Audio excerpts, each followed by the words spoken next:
Man didn't even have the decency to face her himself. Nathan Mercer, the man whose letters had promised Evelyn Hart a future, whose careful handwriting had spoken of devotion and a good life, sent his associate instead. A thin-faced clerk named Doyle, who stepped off the boardwalk with a sealed envelope and held it out like she was a bill he needed to settle. Inside, $40 and a note that said Nathan had married Vivian Claremont 3 weeks prior. No apology. No explanation. Just the money and the assumption that she would take it, turn around, and disappear back into whatever life she had abandoned to come here. Evelyn stood in the middle of Red Hollow's main street, dust on her traveling coat, a single suitcase at her feet, and 37 pairs of eyes watching to see what she would do. She did not cry. Not there. Not in front of them. This story already has you gripped. Stay with us. Subscribe to the channel so you don't miss what happens next, because the story of Evelyn Hart is only just beginning, and it does not go the way anyone in Red Hollow expected. Hit the like button and drop a comment telling me the city or country where you're watching from. I want to see how far this story travels. Now let's go back to that dusty street and the moment one woman's life broke open and became something no one could have predicted. The summer of 1875 had been merciless to West Texas. Kind of heat that didn't just sit on a person, but pressed down like something with intention.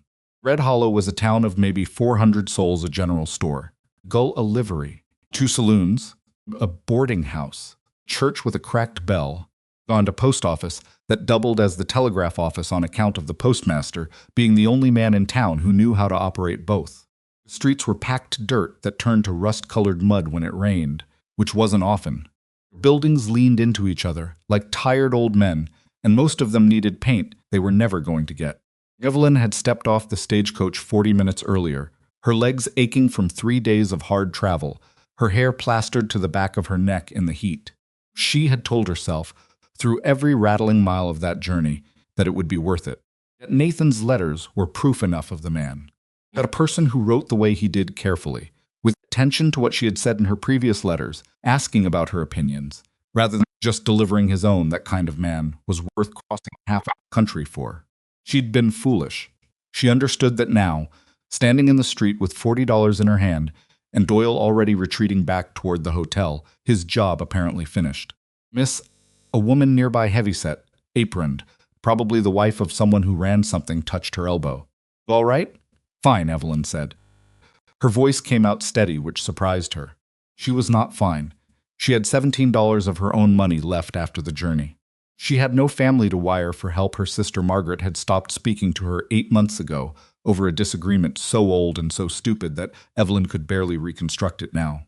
She had a single suitcase containing 2 dresses, a set of undergarments, a hairbrush, and 3 books she hadn't been able to leave behind. She had a letter of introduction to a man who had married someone else and apparently saw no reason to mention it. She had nothing. She was in the middle of nowhere. And she refused to let any of the people watching her from the boardwalks on either side of the street see her break. She folded Nathan's note in half, put it in her coat pocket, and picked up her suitcase. She'd figure something out. She always had. The boarding house was called the Whitmore, and it was run by a woman named Clara Tift, who had the efficient manner of someone who had seen every variety of human trouble and stopped being surprised by any of it. She gave Evelyn a room on the 2nd floor, a narrow bed, a window that looked out over the alley, and a price of $2 a week. Meals included, Evelyn asked. Breakfast and supper. Noon meals extra. Breakfast and supper is fine. She sat on the edge of the bed for a long time after Clara left. The room smelled of dust and something floral, dried lavender maybe, tucked in the corner to fight the heat smell. Mattress was thin but clean. Outside she could hear the town going about its business, horses and voices, and the distant sound of someone hammering. She had enough money for maybe 8 weeks here. After that she didn't know. She had thought she realized that she was traveling toward something. She had made the whole journey in that frame of mind, facing forward, watching the horizon, telling herself that whatever was waiting on the other end was going to be worth the discomfort of getting there. She hadn't let herself think about what happened if she arrived and found nothing. Foolish, dangerously, embarrassingly foolish. She unpacked her suitcase not because she had anywhere to put things, but because doing something with her hands kept the worst of the feeling at bay. She arranged her 2 dresses on the hook behind the door. She set her books on the windowsill, She placed her hairbrush on the small table beside the wash basin. Then she sat down again and allowed herself, in private, exactly 5 minutes of crying. After that, she washed her face, pinned her hair back, and went downstairs to figure out what her options actually were. Clara was in the kitchen, and she was direct in the way that only people who have no patience left for softness tend to be. "Work?" she repeated when Evelyn asked. "What kind of work are you looking for?" "Whatever's available. I can keep books. I can write letters, correspondence. I'm good with numbers. I know some nursing, basic first aid." Clara looked at her the way you look at someone when you're trying to figure out if they're telling you the truth or telling you what they think you want to hear. General store needs a hand on the counter 2 days a week. Pays 50 cents a day. That's $1 a week. That's correct. It was nowhere near enough. Evelyn thanked her and went to speak to the man at the general store, a Mr. Pratt, who confirmed the rate and added that he needed someone who could manage inventory in addition to the counter work. She told him she could manage inventory, and he said he'd think about it. She was walking back to the boarding house, trying to calculate how long she could stretch things if she supplemented with whatever other odd work she could find, when she heard her name. She turned. She didn't know the man. He was standing outside the post office, watching her not the way men sometimes watched women they found interesting, but the way a person watches someone they've been observing for a while and have finally decided to approach. Tall, broad-shouldered, with a face that had been weathered by a long time spent outside. Somewhere in his mid-30s, he wore rancher's clothes, heavy canvas trousers, a work shirt, worn boots, and a hat that had seen better decades. "Miss Hart," he said again when she'd stopped. "Forgive me. My name is Gideon Rourke. I wasn't eavesdropping on purpose, but the street isn't very wide." He paused. "I saw what happened earlier, with Doyle." Evelyn kept her face very still. "I see. I know Nathan Mercer." The way he said it wasn't exactly warm. "I've done business with him. Or tried to." He seemed to weigh his next words with some care. "What he did today was wrong. I want you to know that for whatever it's worth, coming from a stranger." She studied him. In her experience, men who led with sympathy often followed with something they wanted. "What is it you want, Mr. Rourke?" He wasn't offended by the bluntness. Anything. Something in his expression settled, like he'd been waiting to see if she had any left. "I own Iron Ridge Ranch, 8 miles north of town." "I've been running it alone for 3 years, and it's getting to the point where running it alone isn't working anymore. I need a partner, someone to help manage the operation. Books, the supply contracts, the correspondence with buyers." He stopped. "I'm also offering marriage. A practical arrangement. You'd have a home, a share of the ranch's future, and enough security that you'd never have to depend on a man's goodwill again." Evelyn stared at him for a long moment. "You don't know me." "No. You know nothing about me except that I arrived on a stagecoach today and got abandoned on a public street." "I know you didn't collapse when it happened," he said. "And I know you were in that boarding house asking about work before your trunk was even upstairs. Tells me something." She didn't know what to say to that, which was unusual for her. "I'm not asking you to decide anything today," Gideon said. "Stay at the Whitmore as long as you need to. Think about it. If you want to come out and see the ranch before you make any decision, I'll arrange that. If you decide against it, I won't bother you again." He reached into his pocket and produced a small card. She hadn't expected a rancher to carry cards, but there it was, his name, and the ranch printed on it in plain type. "Want to talk further? Mrs. Tift knows how to reach me." He nodded, put his hat back on, and walked to where a horse was tied at the post outside the general store. He untied it, swung up into the saddle without any particular flourish, and rode north out of town. Evelyn stood holding his card for a long moment. Then she went back to her room and sat down to think. She thought for 2 days. In those 2 days, she watched the town. She had always been a watcher. Her mother had called it her best quality, and her most aggravating one in the same breath, because Evelyn had a tendency to gather information before she spoke, which people sometimes mistook for silence. She walked the streets of Red Hollow. She talked to Clara Tift, who knew everything about everyone and had strong opinions she shared freely. She found out things about Nathan Mercer, about the business dealings he'd conducted in this town, and about the woman he'd married. Vivian Claremont. Now, Vivian Mercer was the daughter of a man named Arthur Claremont, who owned the largest cattle operation south of Red Hollow. Marriage had been arranged, Clara said, with a directness that left no room for misunderstanding, because Nathan needed Arthur Claremont's backing for a land deal he was trying to put together. And Arthur Claremont wanted his daughter married to a man of business rather than a man of cattle. It was a transaction. Most things Nathan did, Clara implied, were transactions. Evelyn Hart, Clara said not unkindly. She was a transaction too. Backup plan maybe, or a hedge. Hard to say which. Evelyn took that in without flinching. She was getting better at that. She also found out things about Gideon Rourke. He'd come to the Iron Ridge region 7 years earlier, bought land that most people thought was too dry and too rocky to be worth the price, and had spent the intervening years proving them partly wrong. Ranch was real, and it was functioning, though it had problems. Drought had been a particular issue the past 2 summers, and he'd lost cattle. He'd had one ranch hand who'd left in the spring and hadn't been replaced. He was known in town as a man who paid his debts and didn't say much unless he had something to say. Nobody thought he was a bad man. Nobody thought he was particularly easy to know, either. On the morning of the 3rd day, Evelyn walked into Clara's kitchen before breakfast and said, "I'd like to send a message to Mr. Rourke. I want to see the ranch." Clara nodded like she'd expected this. "I'll have my boy ride out."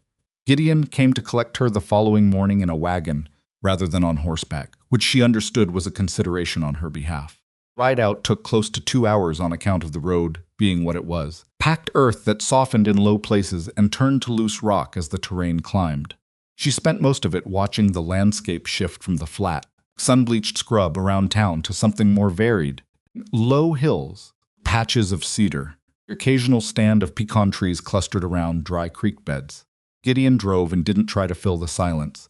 She appreciated that. When he did speak, he spoke honestly, and honesty, she had come to understand, was rarer than people like to pretend. "East pasture needs to be reseeded," he said at one point. "I've been putting it off because the cost hits at a bad time of year. Fence line in the north quarter needs work. There's a lean-to on the property that's close to collapse. I've been using it for equipment storage, and I'll need to replace it or rebuild it before winter." He glanced at her sideways.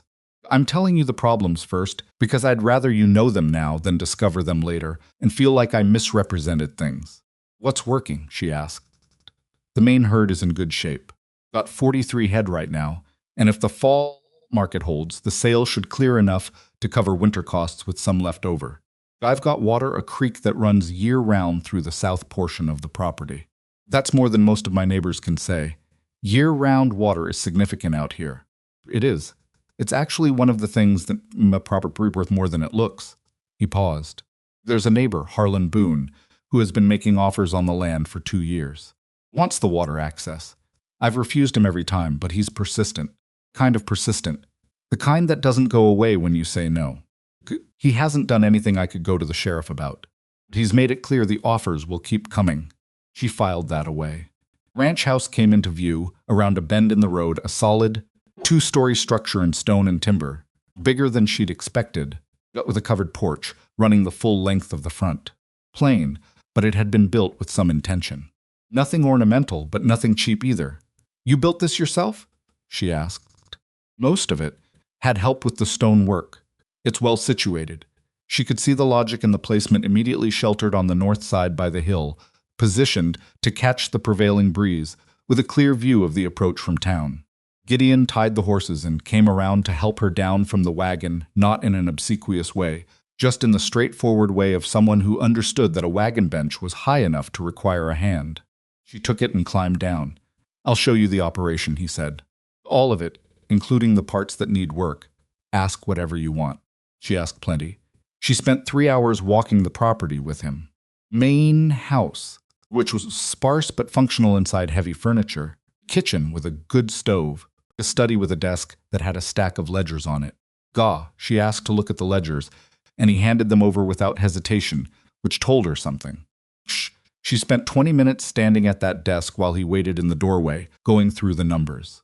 Ranch was solvent, but barely, and she could see several places where the bookkeeping was optimistic in ways that might cause problems in a lean year.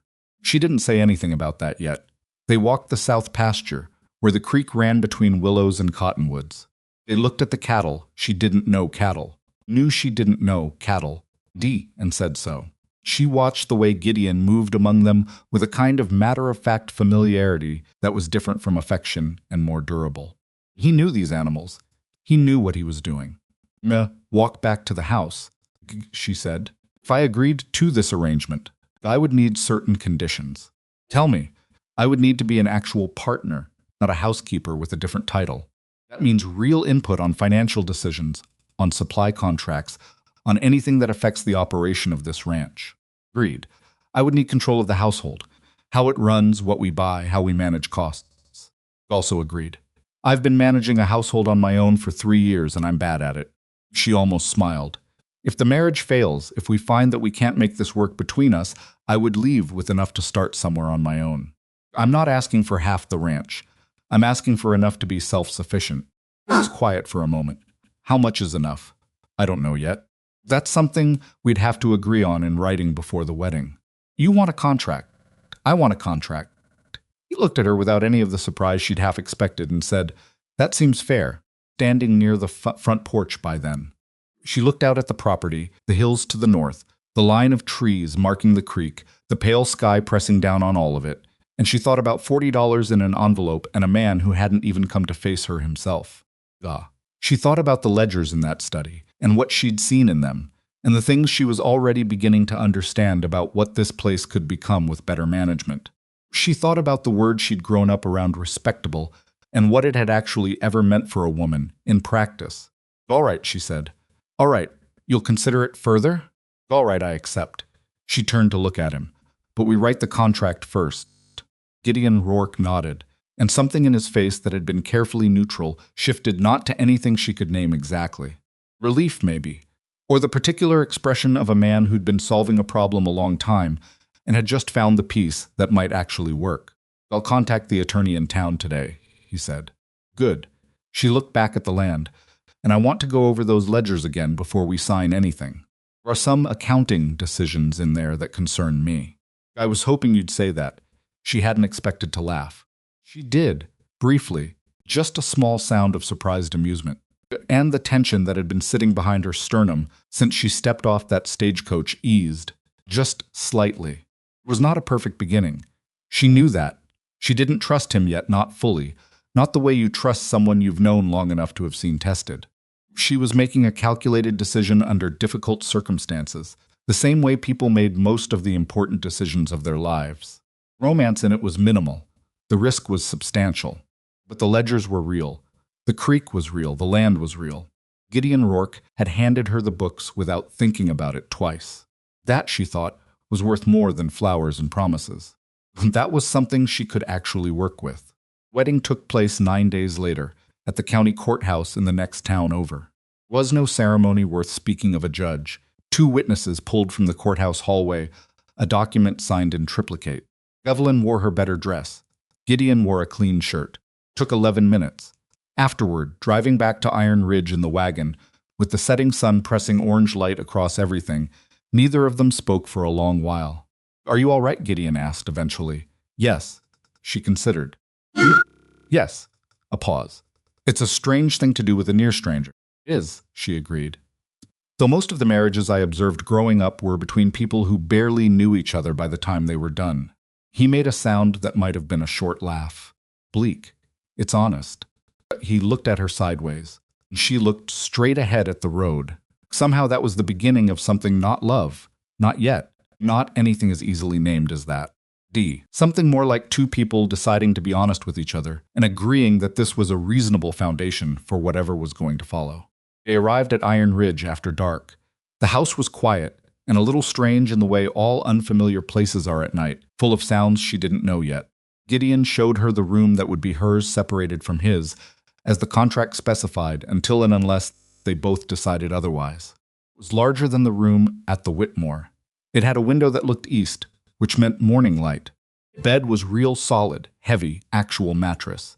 She sat down on the edge of it and listened to the sounds of the house settling around her and the distant sound of cattle somewhere in the dark outside. She had made a gamble. She knew that. The kind of gamble that reasonable people didn't take, that the Evelyn Hart of 6 months ago would have thought reckless and probably foolish. But the Evelyn Hart of 6 months ago had been waiting in Boston for a future to arrive rather than going out to find one. And look where careful reasonableness had gotten her. She opened the window to let the night air in, picked up one of her books, and read until the lamp oil ran low. She did not sleep well, but she slept. Trouble started 4 days into her life at Iron Ridge, and it came in the form of a calling card. She was in the study going over the supply contracts when Clara Tift's boy rode up with a note. Vivian Mercer intended to call that afternoon and hoped to find Evelyn at home.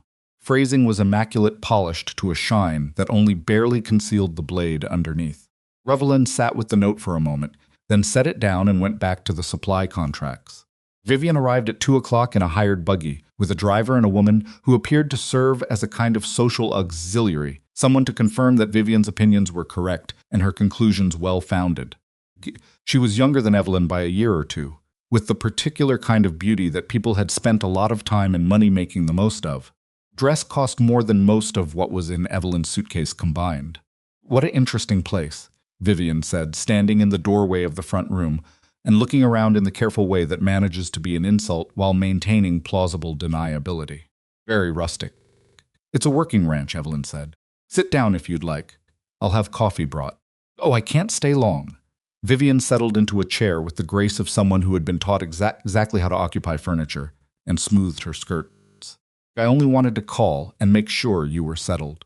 After what happened, well, I felt simply terrible, Evelyn. I hope you know that Nathan's handling of the situation was."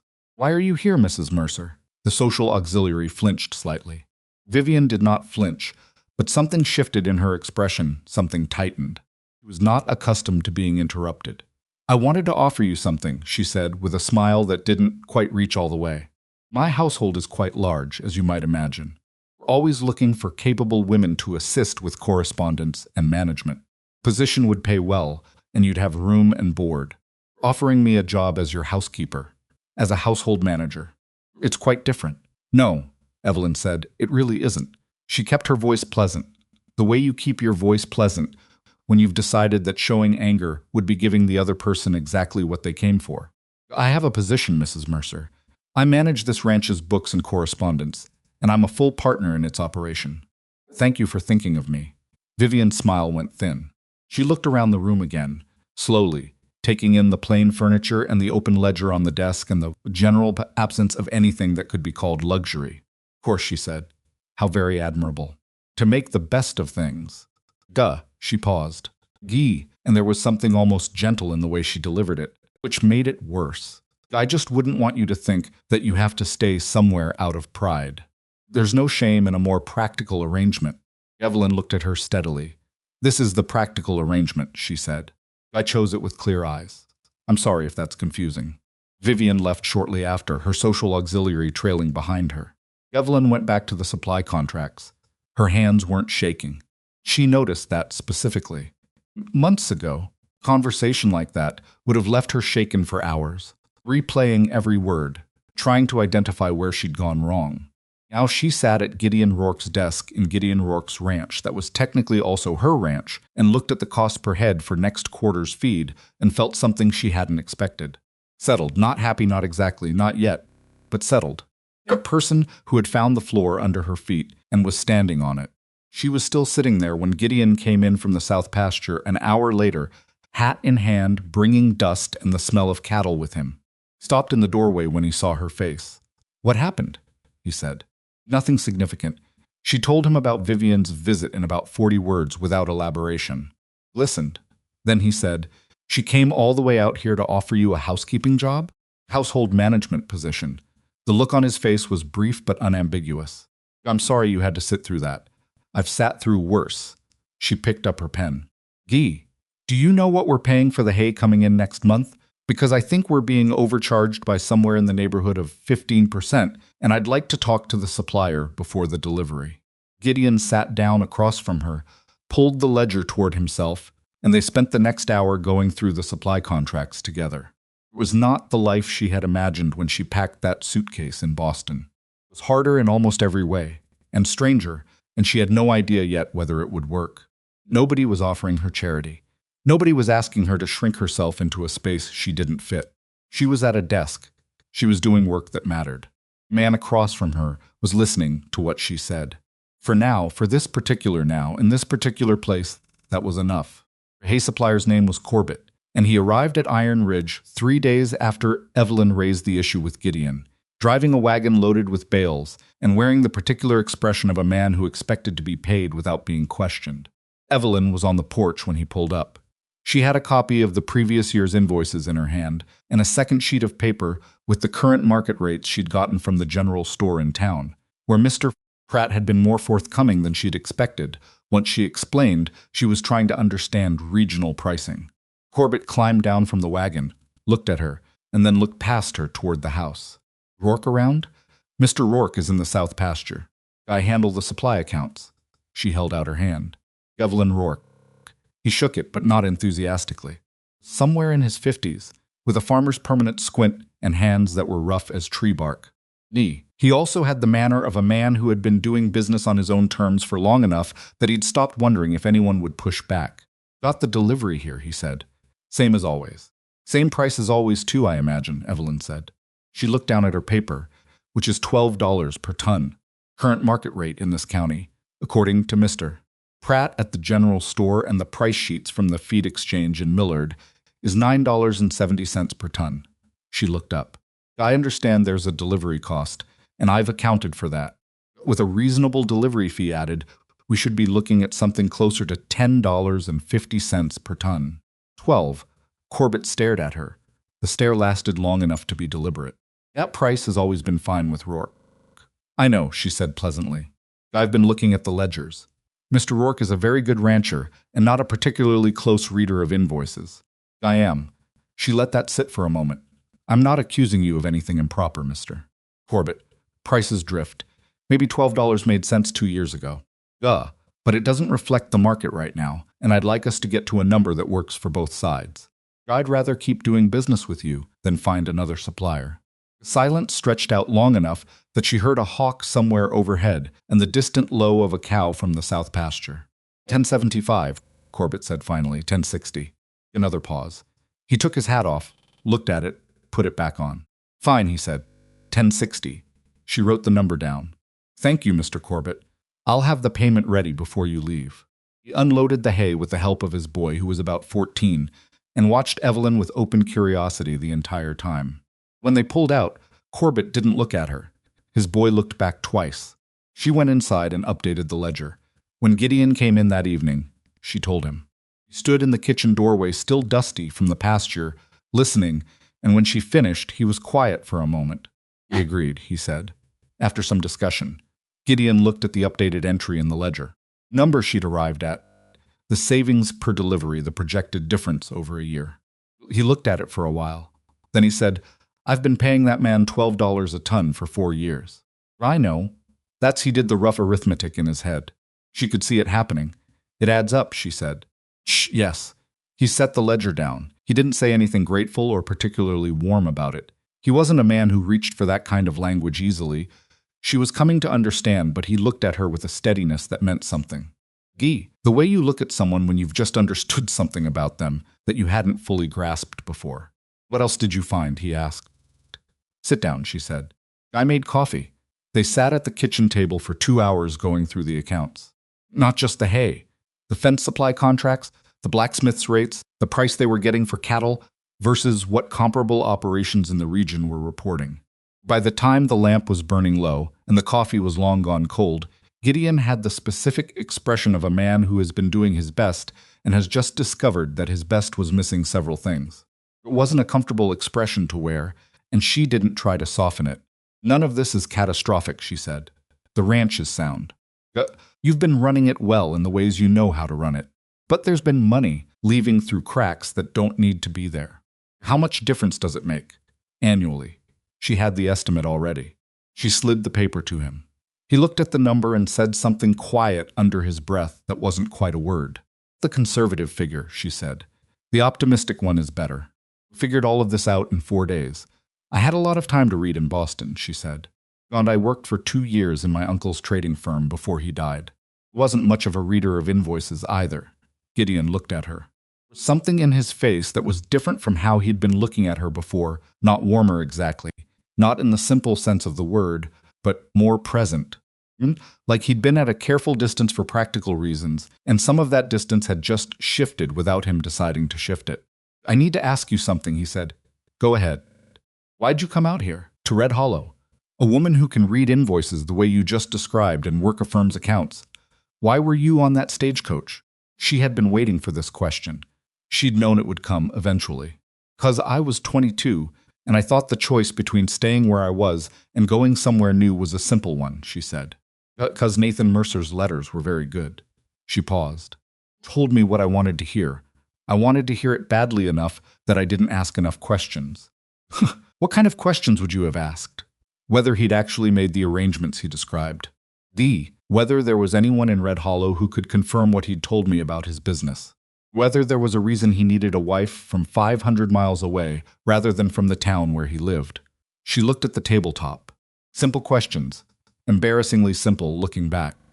Most people believe what they want to believe. I know. That doesn't make it less embarrassing. She looked up.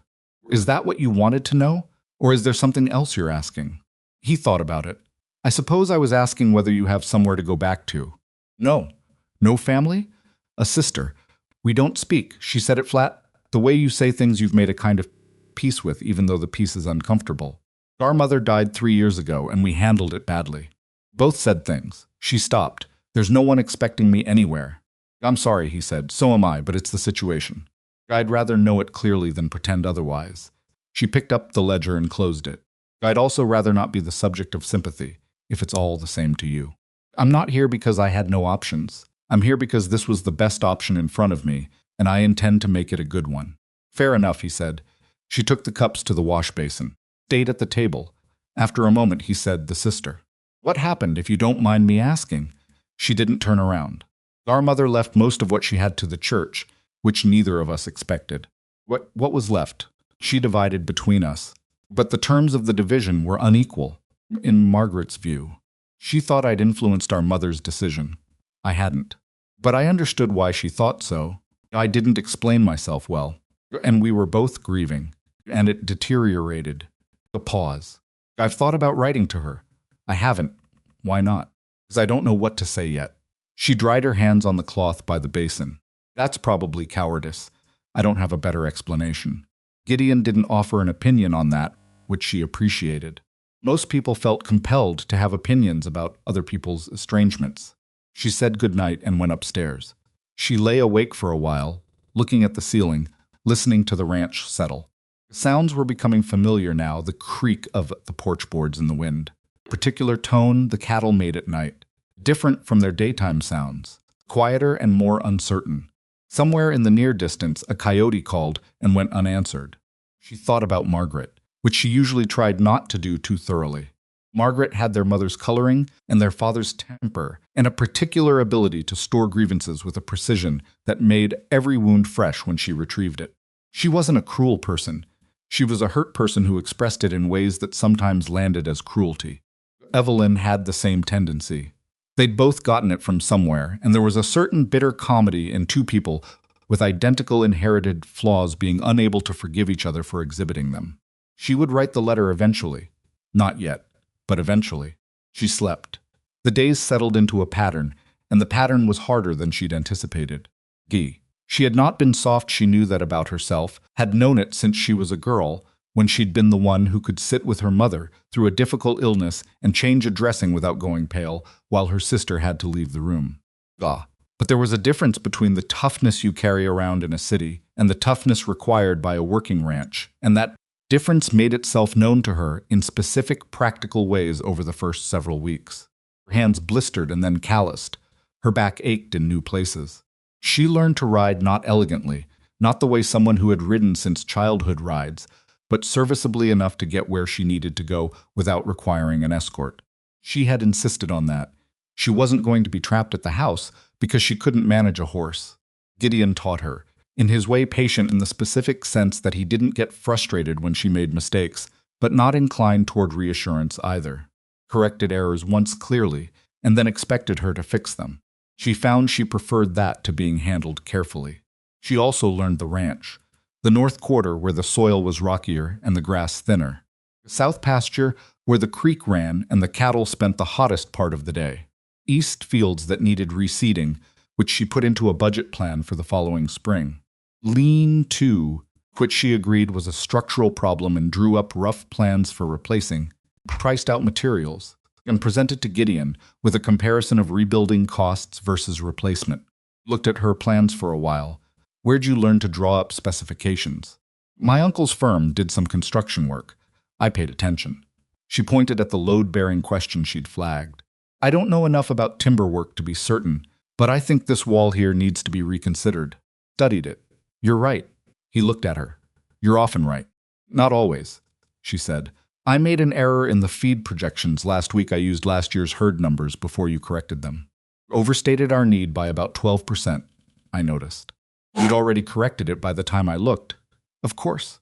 He handed back the plans. Something in the way he did it, the small shift in his posture, the way his hand lingered a half-second on the paper before releasing it, struck her as almost reluctant. Like he was returning something he wouldn't have minded holding on to. She didn't think about that for too long. What she did think about that evening was Harlan Boone. Boone had come by the ranch for the second time that week. She hadn't been present. For the first visit, Gideon had mentioned it briefly. A dropped-in stop with another offer on the South Water pasture declined again. The second visit, she'd been near enough to the porch to see. A man in his late 50s, broad and well-dressed in the way that money from old dealings tends to look, with the comfortable confidence of someone accustomed to getting what he wanted by the method of continuing to want it until other people got tired. Seen her on the porch. His eyes had moved to her, assessed, moved away, the kind of look that categorizes and dismisses. Then he'd had his conversation with Gideon, which she couldn't hear, and left. That evening she asked Gideon, what does Boone actually want? Not the water in general. Specifically, what would he do with it? Gideon sat down. He's putting together a consortium. Several ranchers south of here, pooling land and resources to sell to a land company out of Dallas. They need water access to make the deal viable. My creek is the best option, he paused. Would mean the end of Iron Ridge as an independent operation. If I sold, you won't. No, she was quiet for a moment. But he's not going to stop. No. She turned this over. Harlan Boone wasn't doing anything illegal. He was making offers on private property, which was his right. She'd recognized the look he'd given her, not hostile, just indifferent in the way that anticipated, this won't last. The arrangement, or perhaps the woman in it. The assumption that something about the situation was temporary. Is he connected to Nathan Mercer? She asked. Gideon looked at her. What makes you ask that? Mercer is putting together a land deal. You said Boone is working with a Dallas company. I'm wondering if the two threads run to the same place. A pause, longer than she expected. I don't know for certain, he said finally. But I've wondered. I'd like to find out. She picked up her pen. Do you have any contacts at the county recorder's office? I want to look at the land filing records for everything south of here in the past 18 months.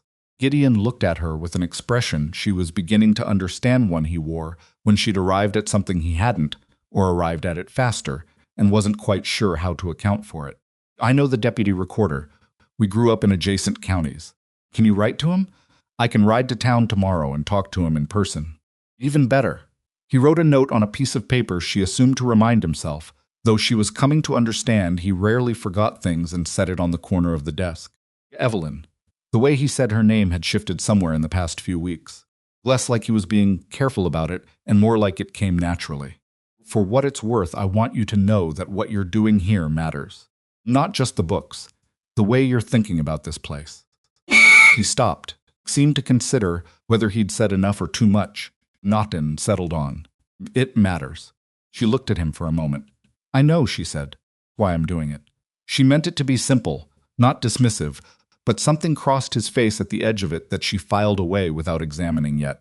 The storm came in the third week of September with the kind of speed that the Texas sky sometimes arranged to remind people how little warning it owed them. Evelyn was in the study when the pressure dropped. She hadn't grown up reading weather the way Gideon did, but she'd been at Iron Ridge long enough now to notice how the air changed before something serious. A heaviness that pressed into the house through the window gaps and made the lamp flames lean. She went to the window and saw what was moving in from the northwest, a wall of dark that had the particular look of something not theoretical. She found Gideon already in the yard. How bad, she called. Bad enough. He was looking at the sky with the focused attention of a man calculating. The herd spread across 3 pastures. I need to get them in closer before this hits. Tell me what to do. He looked at her. She'd been riding for 6 weeks. She wasn't good at it, not cattle driving good, not the kind of riding this would require. She could see him working through that calculation. "Gate," he said. "Ride to the east gate and hold it open. Keep anything that comes through moving south toward the main pasture. Don't try to direct the herd, just keep the gate and stay out from under them." "I can do that." "Take Buck. He knows cattle." Buck was the steadiest of the 3 horses, a large bay gelding with a disposition so unruffled that Evelyn had once seen him stand entirely still while a jackrabbit exploded from under his feet. She got him saddled faster than she'd managed before, with the help of the ranch hand Tomas, who was 15 and wiry, and moved through a crisis with the particular calm of someone who had grown up in them. Tomas rode for the north quarter. Gideon went for the south. Evelyn rode east, the wind already coming up sharp and cold behind her, the sky ahead having turned that sulphurous yellow-green that she'd learned was not a good color. East Gate was a heavy timber construction, and she got it open and held it with Buck positioned on the upwind side while the first fat drops of rain started in. Cattle began coming through in groups of 4 and 5, not panicked yet, but moving with the nervous urgency of animals that could feel what was coming better than any barometer. Buck held steady. She kept her weight centered, kept her hands quiet on the reins, and counted animals as they came through. Rain hit properly when she'd been at the gate 20 minutes, and it hit hard, not a gradual building, but a sudden full commitment. The kind of rain that immediately becomes the only thing in the world. She was soaked to the skin in under 2 minutes. She couldn't see much beyond Buck's ears and the shifting dark shapes of cattle moving past. She held the gate. She heard Gideon's whistle, a specific 2-note sound she'd heard him use with the herd before somewhere off to her left, then a shout she couldn't make out. Buck shifted under her, not in fear but in attention, his ears tracking something she couldn't see yet. Then she heard it. Not cattle, a different sound timbre, stressed and giving, somewhere in the dark to her north. Later, she would piece together what happened from what Gideon told her and what Tomas confirmed. Fence line in the north quarter, the one that needed work, the one she had put on the list of necessary repairs 3 weeks ago, and which had not yet been repaired because they were waiting on materials, had given way under the wind pressure. Gideon had been trying to reinforce it by hand when a fence post came loose in the mud and swung, caught him across the left shoulder, and threw him. She didn't know any of that yet.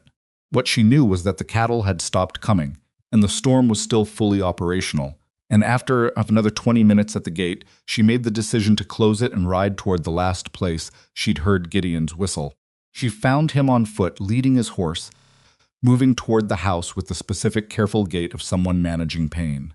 His left arm was held against his side in the instinctive way of a person protecting a shoulder injury. His hat was gone, and he was soaked through like she was. She pulled Buck up beside him. "How bad is it, shoulder?" "I don't think it's broken, but I can't." He made a movement and stopped. "Can't lift it. Get on Buck. He can't carry both." "He can carry both for half a mile." She moved her foot from the stirrup to give him room. "Get on the horse, Gideon." He looked at her for a moment through the rain, a long look, water running down his face, that particular expression of a man who is weighing his pride against his situation and finding his situation is winning. Got on the horse. They made it back to the house. Tomas was already there, having gotten the north quarter cattle sorted, and he took Buck while Evelyn helped Gideon up the porch steps and inside. She sat him down at the kitchen table and brought the lamp over. "Take your shirt off." "I'm fine. The shoulder doesn't look fine." "Take the shirt off so I can see what we're dealing with." D. He worked the buttons with one hand, which took a while, and she didn't offer to help because she had a feeling that would make it worse. When he finally got the shirt off, she held the lamp close and looked. It wasn't broken. The shape was right. The joint was sitting where it should be. Gah! But the muscle damage was significant.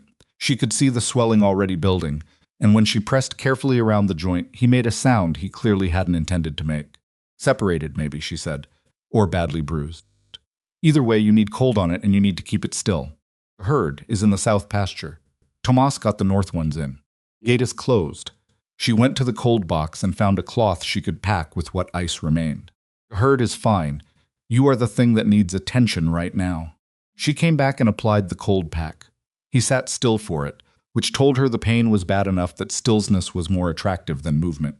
She made a sling from a length of cloth she found in the kitchen. It wasn't a nurse's sling.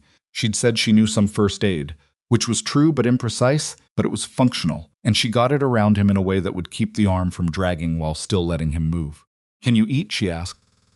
"Yes, I'll make something."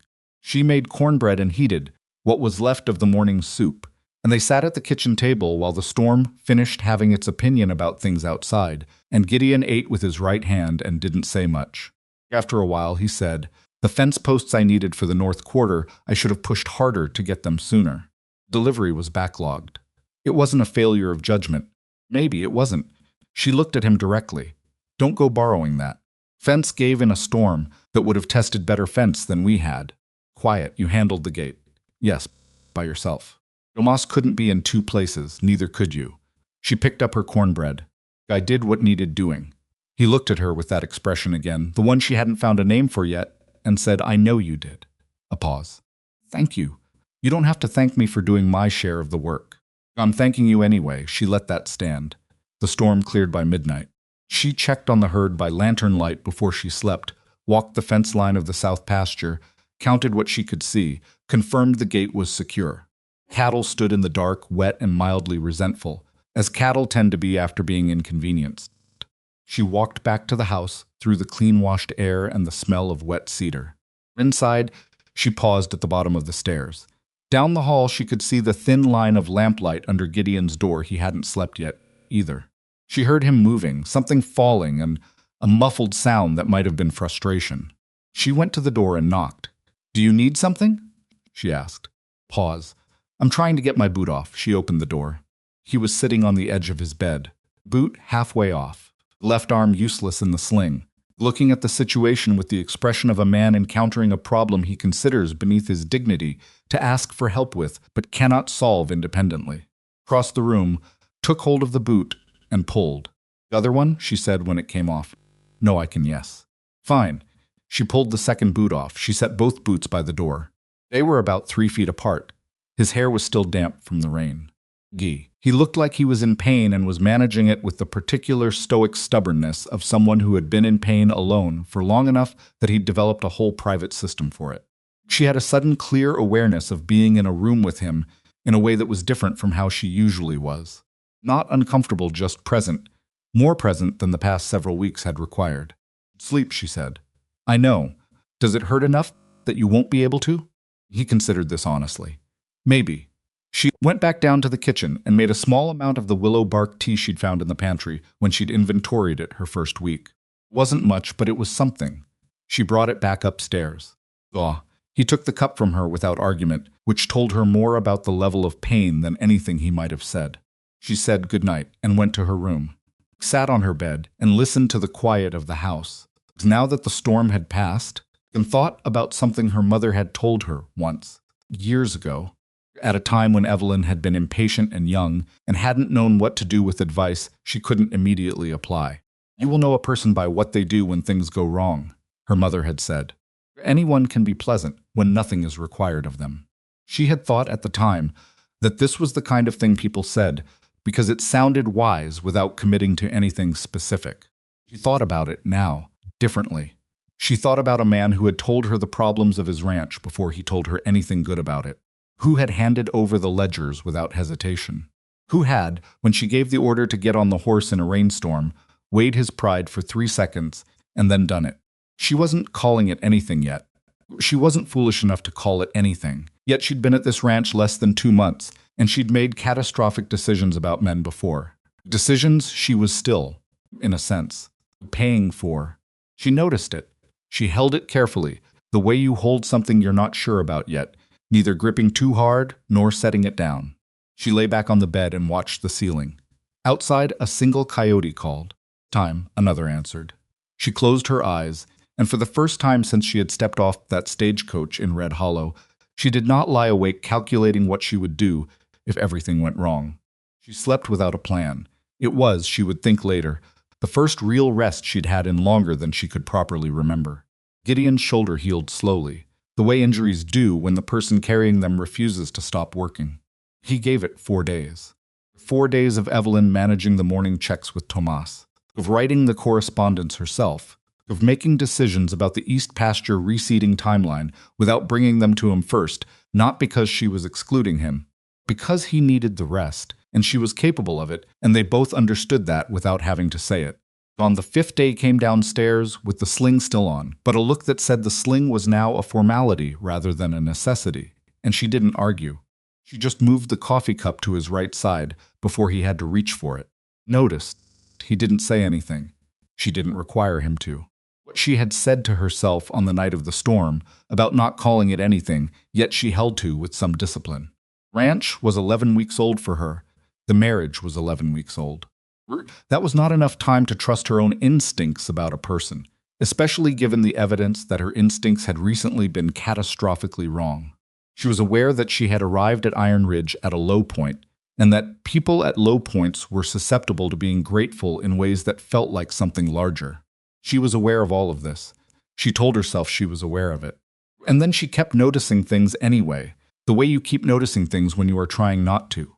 The way he was with Tomas, not indulgent, not harsh, the specific manner of someone who had decided a 15-year-old boy was worth treating as a person rather than as equipment. The fact that he fixed things rather than working around them, which seemed obvious, but wasn't she'd known men who would step over a broken board on a porch step for 6 months rather than spend 20 minutes replacing it.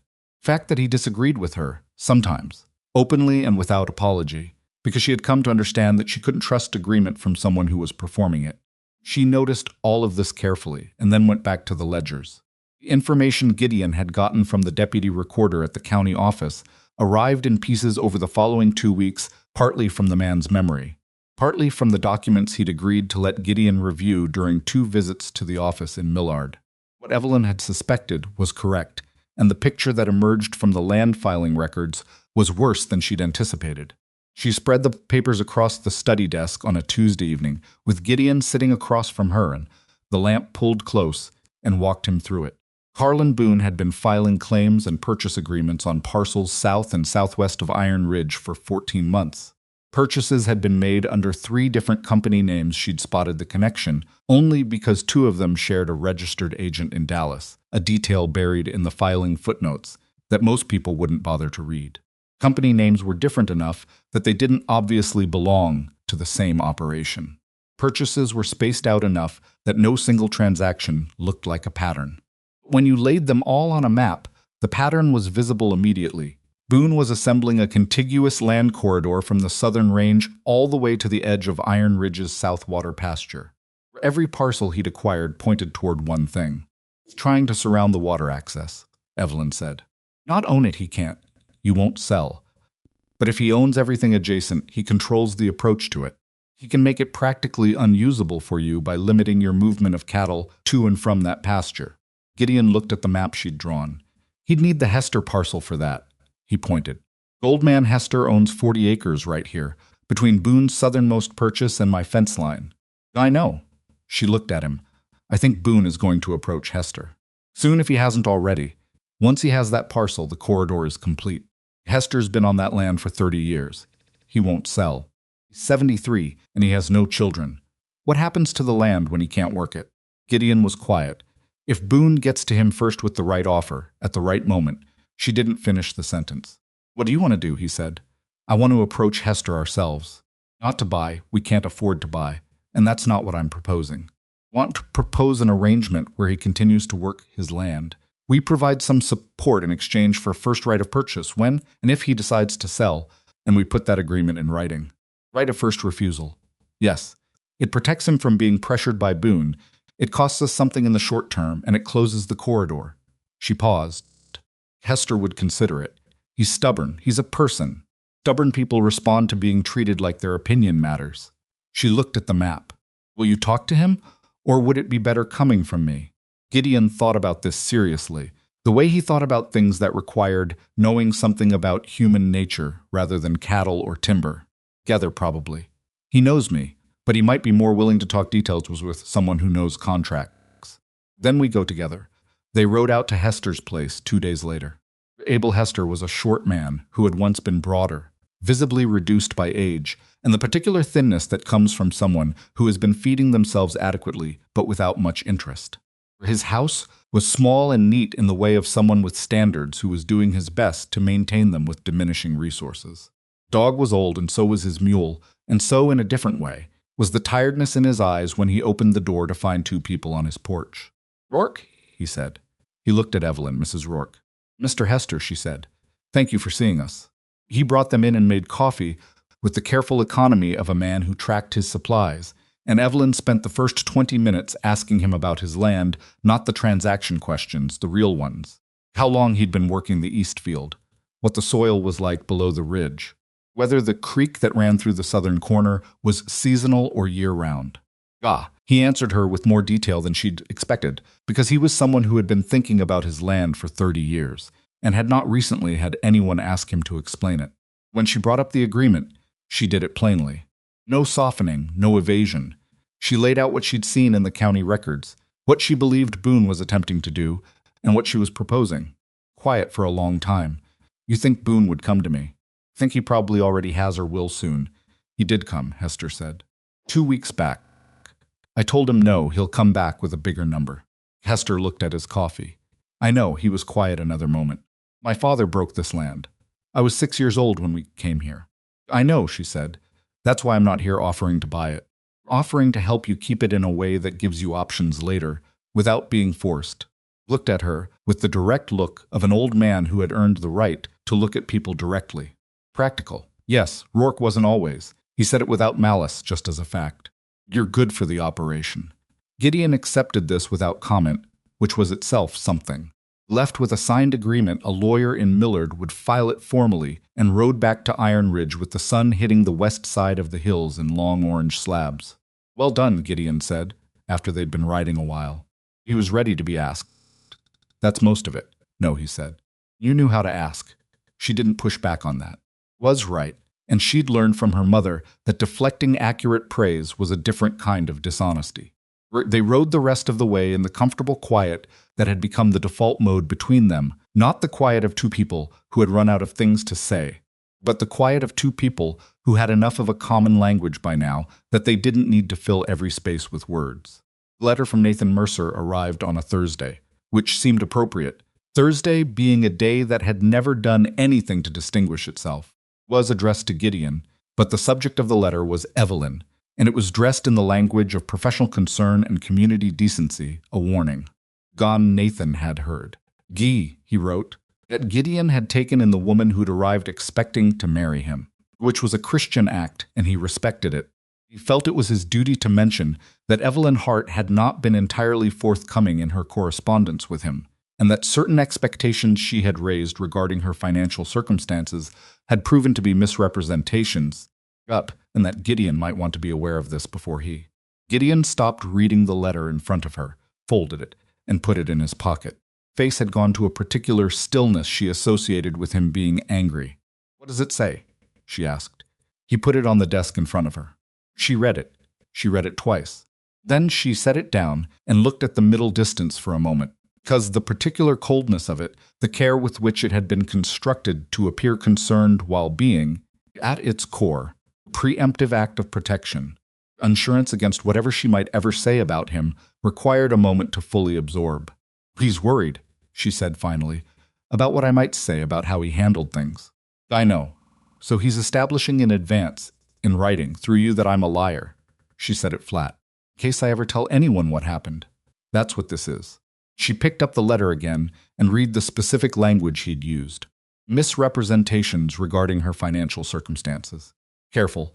Specific enough to wound, vague enough to be deniable. Did you believe any of it? She asked. Before you handed it to me? Gideon looked at her steadily. No, why not?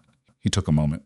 Because you showed me the ledgers of this ranch's problems without being asked to, he said. People who misrepresent their circumstances don't do that. She held that. Then she said, I want to respond. Not to him, I don't want to write to Nathan. I want to write to the county recorder's office and formally file our right of first refusal agreement on the Hester parcel before Boone finds out it exists. She paused. Then I want to send a letter to the land company in Dallas. One Boone is working with. Gideon looked at her. Kind of letter. A letter of inquiry. As a potential investor. She met his eyes. I want to understand exactly what deal is being assembled, who's behind it, and how far along it is. If I can get a response, we'll know what we're actually dealing with. I'd write as yourself? I'd write as a representative of Iron Ridge Ranch. Which I am. He was quiet for a moment. They'll do a background check. Try to. Let them. I have no debts and no legal troubles. What they'll find is exactly what I am. She sat back. Might come to nothing. They might not respond. If they do, we'll know more than we do now. All right, he said. And the Nathan letter? I'm going to burn it, Gideon said. Unless you'd rather keep it. Burn it. He took it from the desk and went to the fireplace. She turned back to her writing materials and began composing the letter to Dallas. Response from the land company took 18 days, which was either very fast or about right, depending on how much they wanted new investors.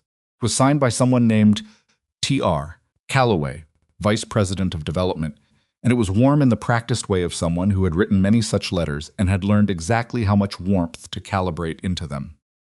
What it told her, reading between the courteous language. The deal was real. It was substantial, and it was further along than she had hoped. Corridor of land Boone had assembled was already being presented to investors as essentially complete. The water access question was described in the letter as in final resolution, which meant Boone had told them he was going to get it.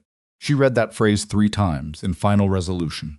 She put the letter down and went to find Gideon.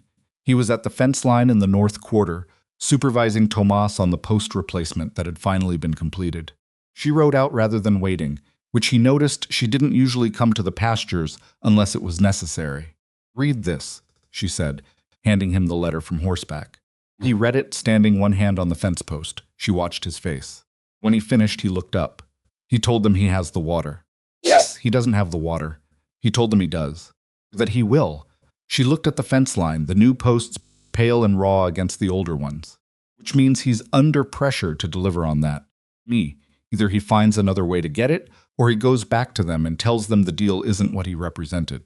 What does that mean for us? It means the offers are going to escalate. Might mean something worse, I don't know. She paused. But it also means he may have overextended himself to these people.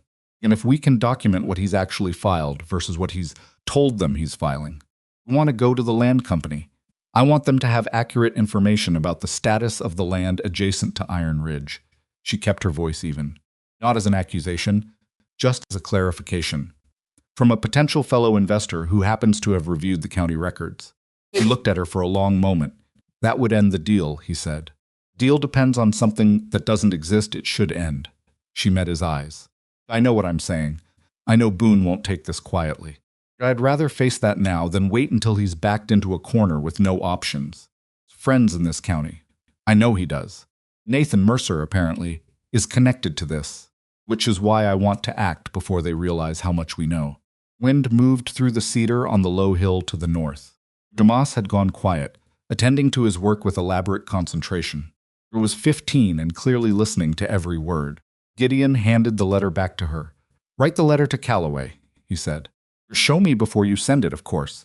She turned buck and rode back toward the house, and the wind came at her sideways from the northwest, pulling loose strands of her hair across her face. She pushed them back and kept writing. She drafted the letter to Calloway that afternoon. Then she drafted it again. The first version was too direct useful for conveying what she wanted to convey, but it would put them in opposition immediately in a way that might close doors she wanted kept open. Second version was too careful, so hedged with professional courtesy that the substance got lost. Third version was closer, factual, specific, with the tone of one business person providing accurate information to another. The implication being that they were both better served by an accurate picture than by a flawed one. She brought it to Gideon after supper. He read it at the kitchen table. Read it again, set it down. This is good, he said. Tell me what's wrong with it. He looked at her. Nothing's wrong with it. Something's always wrong with it.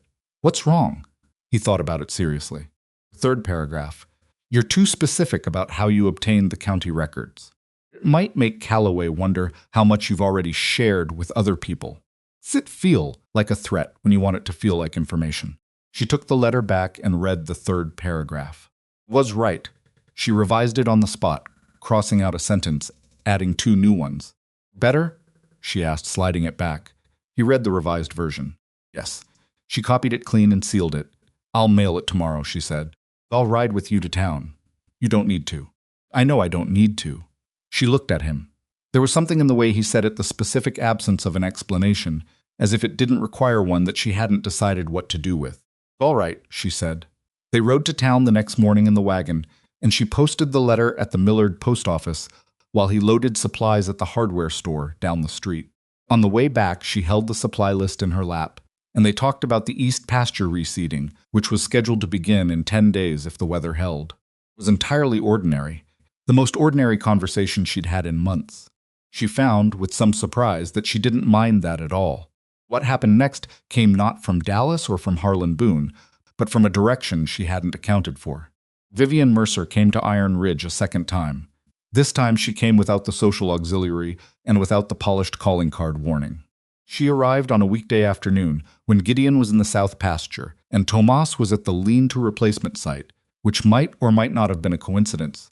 And she stood on the porch when Evelyn opened the door with the expression of someone who had prepared something to say and was going to say it regardless of whether the circumstances were right. "May I come in?" Vivian asked. Evelyn stepped back. They sat in the front room. Evelyn waited.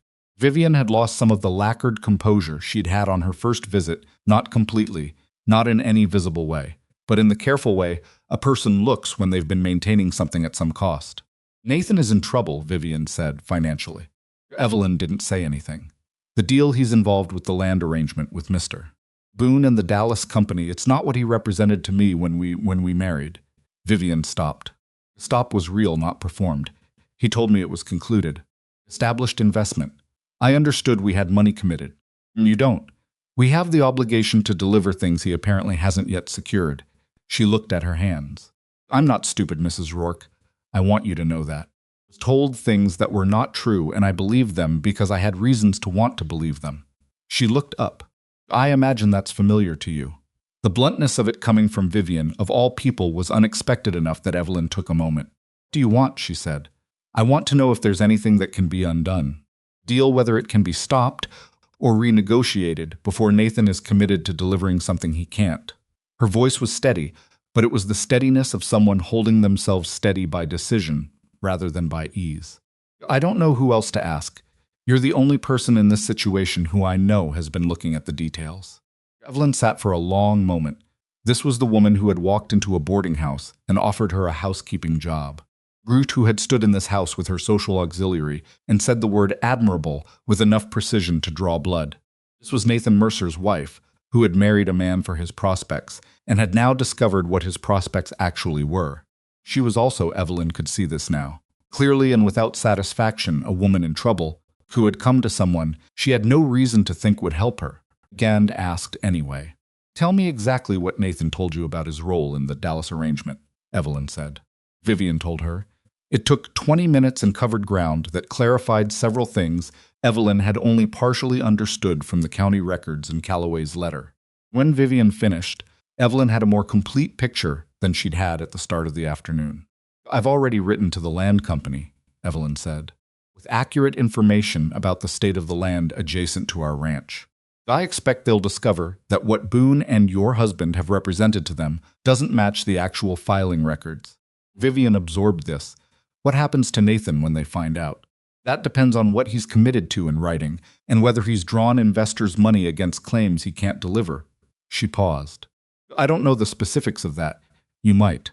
The silence between them had a different quality than the silence of their previous meeting. Less adversarial. More like two people standing on the same piece of ground, discovering it was smaller than either of them had thought. "He's not a bad man," Vivian said. It had the sound of something she'd been telling herself, tested for soundness. "I'm not in a position to judge that," Evelyn said carefully. "What I know is that he made commitments to people that he either couldn't or didn't intend to keep. What a person is underneath, that I don't know him well enough to say." Vivian stood. She was very composed, which cost her something. Evelyn could see that it cost her something. "Thank you for telling me. I didn't tell you anything you couldn't have found in the public records. You told me the truth plainly. That's worth something." She left. Evelyn sat in the front room for a while after the sound of the buggy faded. Gideon came in from the pasture an hour later, pulled his hat off, and looked at her face. "What happened?" she told him. He listened the way he always listened, with his whole attention, not filling in gaps with his own reactions before she'd finished. When she was done, he was quiet for a moment. "You feel sorry for her," he said. "Not an accusation, just an observation, some," she admitted. "Not entirely, but some." She looked at the window. "We had more in common than I wanted to acknowledge. Both lied to by the same man. Both decided, for our own reasons, that believing a comfortable thing was easier than asking harder questions." She looked back at him. I don't think she's a bad person either. I think she's a person who made a calculation and lost. Like you did. Like I almost did. She stood up and straightened the chair. I ended up here instead. Gideon was looking at her with an expression she had no precedent for in her understanding of him, something that moved across his face, with the specific quality of something that had been held back for a while and had found a small opening. Said, "I'm glad you ended up here." She looked at him. He said it the way he said things that he meant without qualification. No preamble, no softening, no glance away. The way he had said no when she asked if he'd believed Nathan's letter. "So am I," she said. It was not a confession. It was not a declaration. It was just the truth, said plainly in a kitchen in West Texas, between two people who had both learned at some cost that the plain truth was worth more than any amount of careful arrangement. She picked up the invoices from the table and went back to the study. She did not sleep well that night either, but it was a different kind of sleeplessness than the kind she'd arrived with. Not the sleeplessness of a person calculating survival.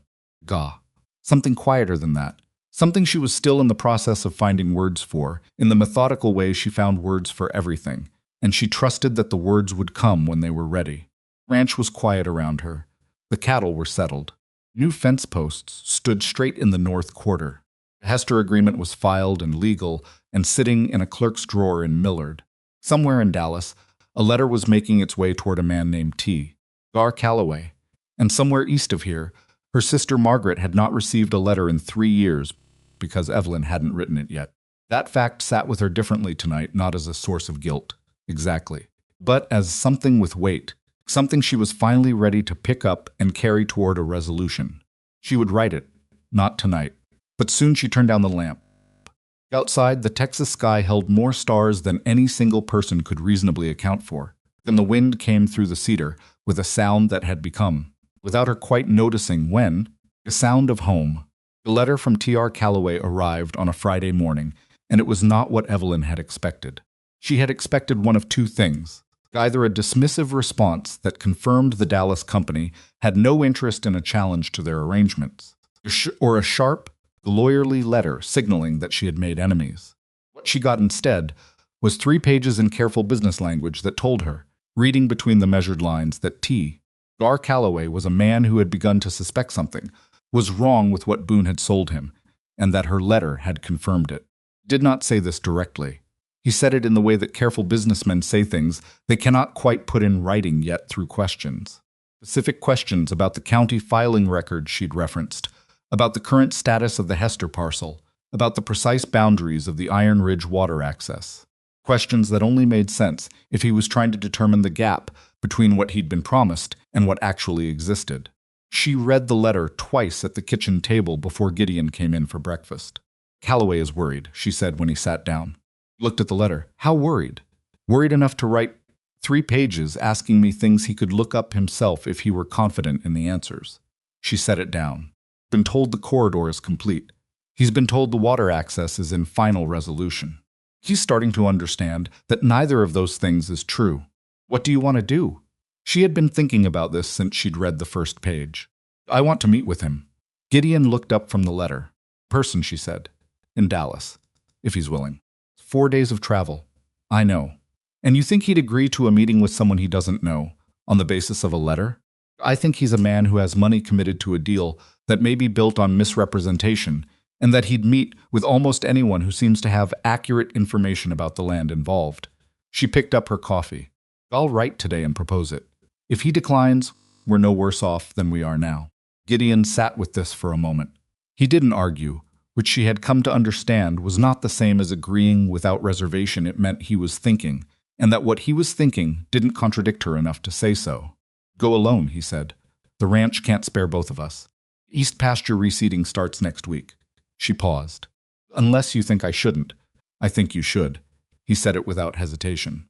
"I just don't love the idea of you traveling to Dallas to meet a man neither of us knows, with no one in the room who—" He stopped. "Who what?" He looked at her directly. "Who's on your side?" She held that for a moment. Was, she thought, one of the more honest things he'd said to her in the months they'd been here, which was saying something, because he was not a man who said dishonest things. "Write to Calloway," he said. "If he agrees, we'll figure out the logistics." She wrote the letter that morning. Calloway's response came back in 11 days. Yes, he would meet. He suggested his office in Dallas, a Thursday afternoon 2 weeks hence, and added that he would appreciate it if she could bring any documentary evidence relating to the county filings she had referenced. She spent the intervening time preparing. She assembled a file, the county filing records from Millard, with the cross-referenced company names and registered agent connections she'd identified. A map she'd drawn showing Boone's assembled land corridor and its relationship to Iron Ridge's boundaries. Right of first refusal agreement with Hester, filed and stamped. Summary, she wrote herself. 2 pages, factual and clean, laying out the sequence of filings and what they indicated about the gap between what Boone had represented and what was legally established. Gideon read the summary the night before she left. "This is thorough," he said. "I want him to be able to understand it quickly. He's a businessman. He'll appreciate not having to work for the conclusion. Boone connection to Mercer, you've kept that out. For now. I don't have enough documentation to make that claim cleanly, and if I include it without enough support, it makes the rest of the file look like a personal grievance rather than a business concern." She looked at the papers. Calloway asks, "I'll tell him what I suspect, but I won't lead with it." Gideon set the summary down. He looked at her with the expression she still hadn't fully named, the one that had been occurring more frequently in the past several weeks. Ever since the night she'd said, "So am I," in the kitchen, and they'd both gone carefully on with their separate evenings. "Be careful," he said. "I'm always careful. You're careful about numbers and contracts." A pause. "Careful about people." She looked at him. "Is that advice you give to yourself?" He held her gaze. "It used to be. She didn't know precisely what to do with that, so she organized the papers into the leather satchel she'd borrowed from the study and said goodnight. She left the following morning before dawn, on the early coach to the rail junction at Millard, and from there the train to Dallas. Thomas stood at the gate to see her off, which she hadn't expected. He handed her a piece of cornbread wrapped in cloth without explanation, as if this were simply a fact that required no context. "Thank you, Tomas," she said. "Yes, ma'am," he said. Went back to his morning work. She ate the cornbread on the coach and thought about what she was going to say to T. Gar Calloway. Dallas in October was not what she'd imagined. From the inside of a West Texas ranch, it was larger, louder, and dirtier in the particular way of a city that was growing faster than its infrastructure could manage. The streets near the rail station were churned to mud by the traffic, and the buildings that lined them were a jarring mixture of new stone construction and older timber that hadn't been replaced yet. The city's ambitions and its origins existing in uncomfortable adjacency. Calloway's office was on the 4th floor of a building on Commerce Street that had the solid, deliberate appearance of money that was trying not to look like it was trying. His assistant was a young man who showed her in with the practiced efficiency of someone who managed a great many appointments and had learned to calibrate his respect according to cues she apparently did not provide. Seated her in a small waiting room with 2 chairs and a table that held nothing. She had expected to wait. She was prepared to wait. Raltatial Calloway appeared in 9 minutes, which was faster than she'd anticipated, and this told her something. He was in his 50s, compact with the careful grooming of someone who understood that appearance was a form of communication. The handshake was brief and dry, and he looked at her with the sharp, assessing attention of a man who spent most of his professional life deciding whether what people told him was reliable. "Mrs. Rourke," he said, "thank you for coming." "Thank you for the meeting," she said. "I know this is not a convenient journey. Sit down, please." They sat across from each other at his desk, which was ordered with the precision of someone who knew exactly where everything was. She placed the leather satchel on her lap. "I'll be direct," she said. "I suspect that's what you prefer." "It is," he said. "Good." She opened the satchel and set the summary on his desk, followed by the county filing documents and the map. "What I've brought you is a factual account of the land filing records adjacent to Iron Ridge Ranch, which my husband and I own. I believe there is a significant discrepancy between what Mr. Boone has represented to you about the status of that land corridor and what is legally established in the county records." Calloway picked up the summary and read. He read it the way she'd hoped he'd read it, quickly, without interrupting, his expression giving almost nothing away, except for a slight tightening around his eyes at the 3rd paragraph. "Set it down." He picked up the map. He studied that longer. "Parcel here," he said, pointing to the Hester land. "Boone told me this was secured. As of the date on that filing stamp, she said it is not. Hold a right of first refusal on that parcel, which was legally filed with the county 6 weeks ago." She tapped the relevant document. Prior to that filing, it was unencumbered. Mr. Boone may have had discussions with the owner. Does not have a purchase agreement. Calloway was quiet. Without the Hester parcel, she continued, the land corridor does not connect to the Iron Ridge water access in the way that would be necessary for the project as I understand it to be structured. You would have an assemblage of parcels that approach, but do not reach the viable water source. You understand the project's structure, he said. It was not a question. You described some elements of it in your letter. I drew reasonable conclusions. She met his eyes. I'm not here to cause you difficulty, Mr. Calloway. I'm here because if money has been committed to this arrangement on the basis of representations that don't match the county records, then the people involved in making those representations have a problem. And if they have a problem they're trying to solve, Iron Ridge Ranch and its water access is directly in the path of that problem. Calloway leaned back slightly in his chair. What do you want from this meeting, Mrs. Rourke? I want you to have accurate information, she said. What you do with it is your decision. If you determine that the deal can proceed in a form that doesn't require something we're not going to give you, I have no quarrel with that. If you determine that the representations made to you were insufficient, then I expect you'll handle that through your own channels. She paused. What I want is for Harlan Boone to stop treating our ranch's water access as a negotiating chip in an arrangement that doesn't involve us and that we have never agreed to. Calloway studied her for a long moment. The look was careful and not unkind, the look of someone reassessing what they're dealing with and doing it honestly. Came a long way to make this argument, he said. Iron Ridge is worth a long trip, she said. Something moved in his expression that might, under other circumstances, have been amusement. How long have you been in Texas, Mrs. Rourke? 6 months. Picked up the summary again. Read the second page. Set it back down. I'll need to look into the records independently. Understand, I can't act solely on documents provided by an interested party. Of course. I'd think less of you if you did. Can you leave these copies with me? Yes, I have duplicates. He looked at the map one more time. I'm going to ask you something, and I'd appreciate a straight answer. I'll give you one. Is there any circumstance under which Iron Ridge's water access would be made available to a properly structured arrangement? She had thought about this. She had thought about it on the train and the night before she left and during the waiting room's 9 minutes. That depends entirely on what properly structured means. We are not opposed to cooperation with neighboring operations. We are opposed to being pressured, misled, or presented as a component of an arrangement we haven't agreed to. She kept her voice even. Someone were to approach us honestly, with an honest proposal, we would consider it honestly. Calloway nodded once. That's a straight answer. I said I'd give you one. Walked her to the door himself, which his assistant clearly found slightly irregular. In the hallway, before she reached the stairs, he said, Mrs. Rourke. One more thing, she turned. Nathan Mercer's name appears in our investor registry, he said. I won't ask you how you know him, but if there is anything material about his relationship to the land in question that I should know, I'd rather know it now than later. She looked at him steadily. What I know about Nathan Mercer's connection to Harlan Boone is incomplete, she said. Wouldn't bring it to you without documentation sufficient to support it. When I have that, I'll write to you. All right, he said.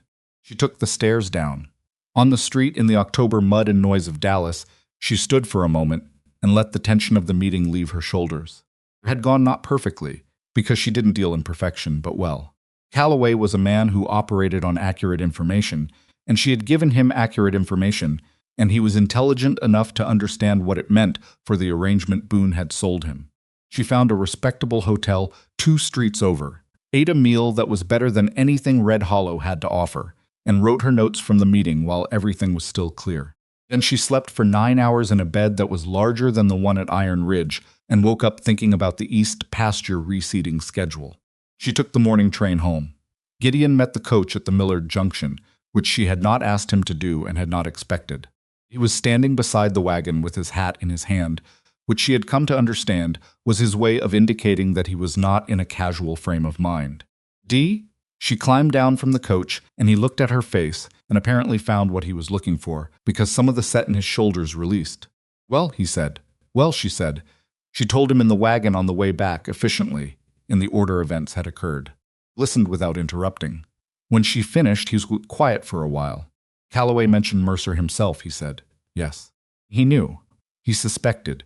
I expect he's known something was off for a while, and my letter gave him the specific opening he needed to look at it directly. What happens to Mercer now? She looked at the road ahead of them. Texas scrub on either side, pale and dry in the October sun, the hills to the north beginning to show the faint rust color they took on in autumn. That depends on what he committed in writing, and whether he put investors' money into something he can't deliver. That's between him and Calloway, and however many lawyers they collectively employ. She paused. It's not something I need to manage. Gideon glanced at her. I know how that sounds, she said. It sounds accurate, he said. Cold. There's a difference, they rode on. Junction fell away behind them. On the road north toward Iron Ridge was familiar enough, now that she could feel the shape of it without looking where it dipped, where it rose, where the cedar thickened on the west side of the hill. Something happened while you were gone, Gideon said after a while. She turned to look at him. Boone came by. He said it evenly. Day before yesterday. With an offer?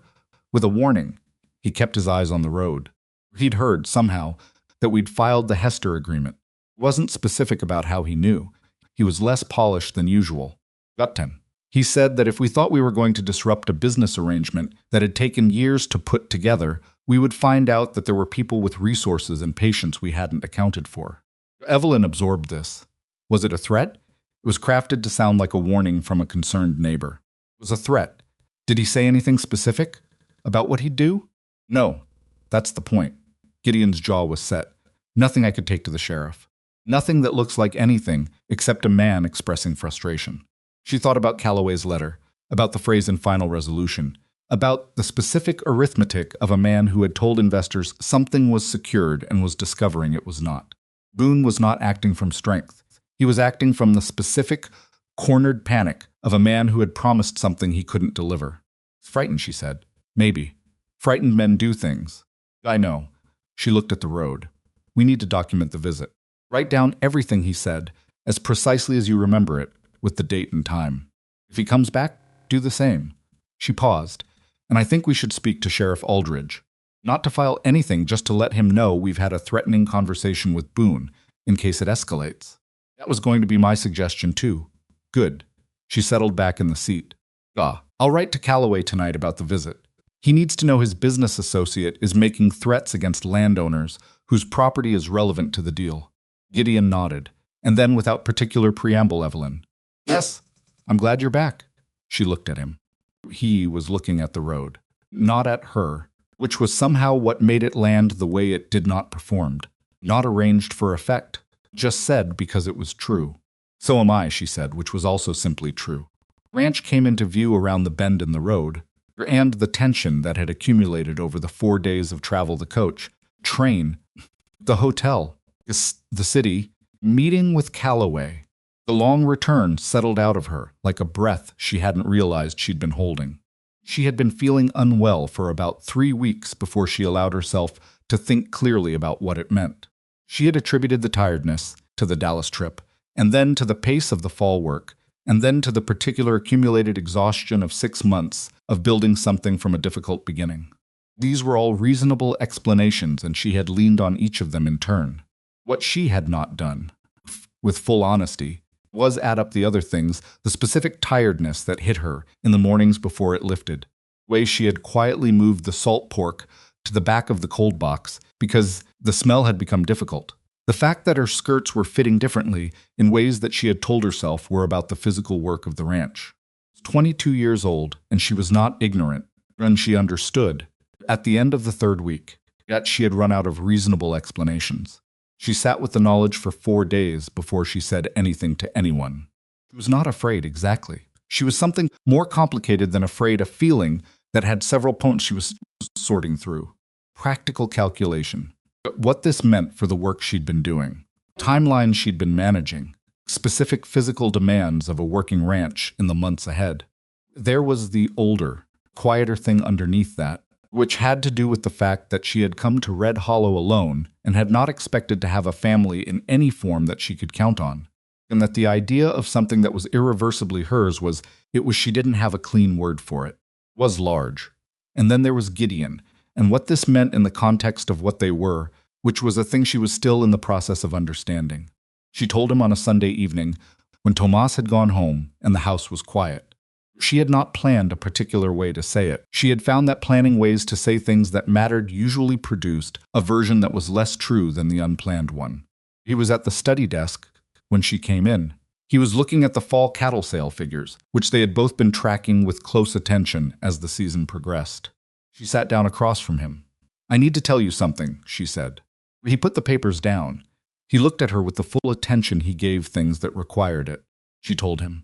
The silence that followed was not long, maybe 10 seconds, but it had a quality to it she had no precedent for, because she had never told anyone this before, and did not know what silence in this context was supposed to feel like. Then he said, "Are you all right?" She had expected many things. She had not specifically expected that to be the first thing. "Yes," she said. "I'm well. I've been tired, but I'm not ill."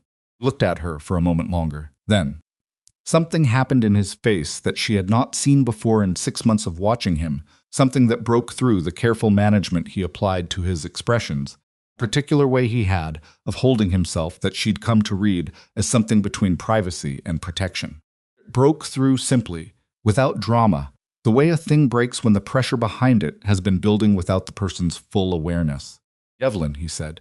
She waited. He stood up from the desk, came around to where she was sitting, and he crouched down so they were at the same level. Gone, he looked at her with the look of a man who has just understood something that rearranges the shape of the future, and who is finding that the new shape is not what he feared. It is something he did not know he was capable of wanting. Stopped. Started again. "I don't know how to." Another stop. "You don't have to say it cleanly," she said. "It doesn't have to be clean." Put his hand over hers on the arm of the chair. Not a careful gesture, not measured or considered. Just placed there, the way you reach for something that you've decided to stop talking yourself out of reaching for. "I'm glad," he said finally.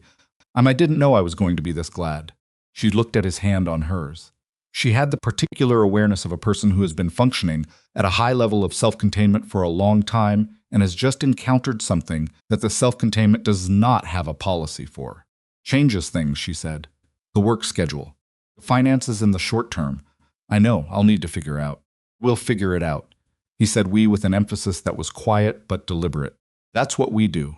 She looked at him, at the face that had been weathered by years of outdoor work and had never been handsome in any polished sense, but had become, over 6 months, the most familiar face she knew. At the steadiness in his eyes that had been the first thing she'd truly trusted about him, before she'd trusted anything else.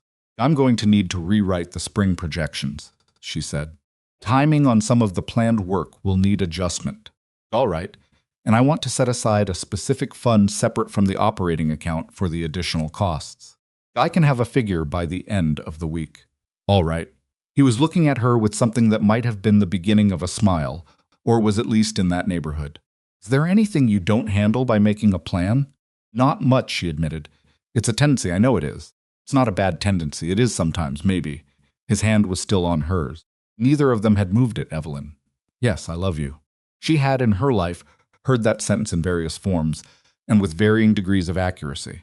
Her mother had said it and meant it. Nathan Mercer had written something like it and not meant it.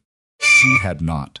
Before now, heard it from someone who said it the way Gideon said it, as simply and directly as he said everything else that he meant, not without architecture, without softening, without looking away.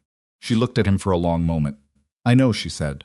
"I've known for a while, and I love you." She said it with the plainness it deserved. "I've been waiting until I was certain." "Are you certain?" Yes. She turned her hand under his so they were palm to palm. "I'm certain." What followed was not the grand reconciliation of a story designed for easy feeling. It was two people sitting in a study in West Texas, holding hands, in a house they had built together from a beginning that neither of them had chosen and both of them had decided to make something out of. It was imperfect and quiet and entirely real. After a while she said the spring projections. Laughed. Actually laughed, not the controlled, brief sound she'd heard from him before, but a full and genuine laugh that changed his whole face. "Tomorrow," he said. "Tomorrow," she agreed. The letter from Margaret arrived in November, which was 2 weeks after Evelyn had finally sent her own. She had written it on a Wednesday night, at the study desk, and 4 drafts that each failed for different reasons before the 5th one came out in the plane. Imperfect language of a person who has stopped trying to make a complicated thing sound simple. She had told Margaret where she was and how she'd gotten here. She had told her she was sorry for the things she'd said in the weeks after their mother died, and specific about which things and why.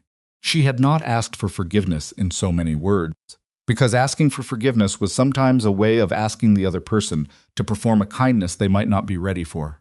She had just said what was true, and said she missed her, and said that if Margaret ever wanted to write back, she would be glad. She had not expected a response in 2 weeks. The response came in 2 weeks. Margaret's handwriting was exactly as Evelyn remembered it, cramped and slanting. Her pen always pressed too hard so the letters went slightly into the page. She wrote without preamble, which was Margaret's way. "I've read your letter 3 times, Margaret wrote. I wasn't going to write back. And then I was going to write back something angry. Then I realized I was only angry because I was relieved, which doesn't make a person look very dignified, so I'm telling you in a letter where you can't see my face. You were right about most of it. I was right about some of it. I expect we could argue about which parts for the rest of our lives and not settle it, and I think Mother would find that funny and also exhausting. I want to meet your husband. I want to understand how you ended up where you are. I want to see Texas, which sounds terrible, and I intend to complain about it. Write me back."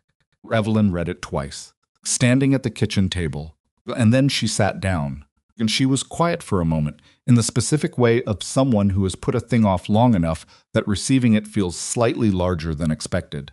Gideon came in from the pasture and found her sitting there. "Good news or bad?" he said. She slid the letter across the table. He read it. He set it down. "Your sister. She wants to come here." Apparently. He looked at the letter again, then at Evelyn.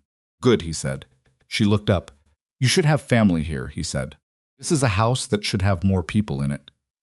He said it matter-of-factly, the way he said things that had been decided. "Write her back. Tell her spring is the best time to come." Evelyn picked up the letter and held it for a moment.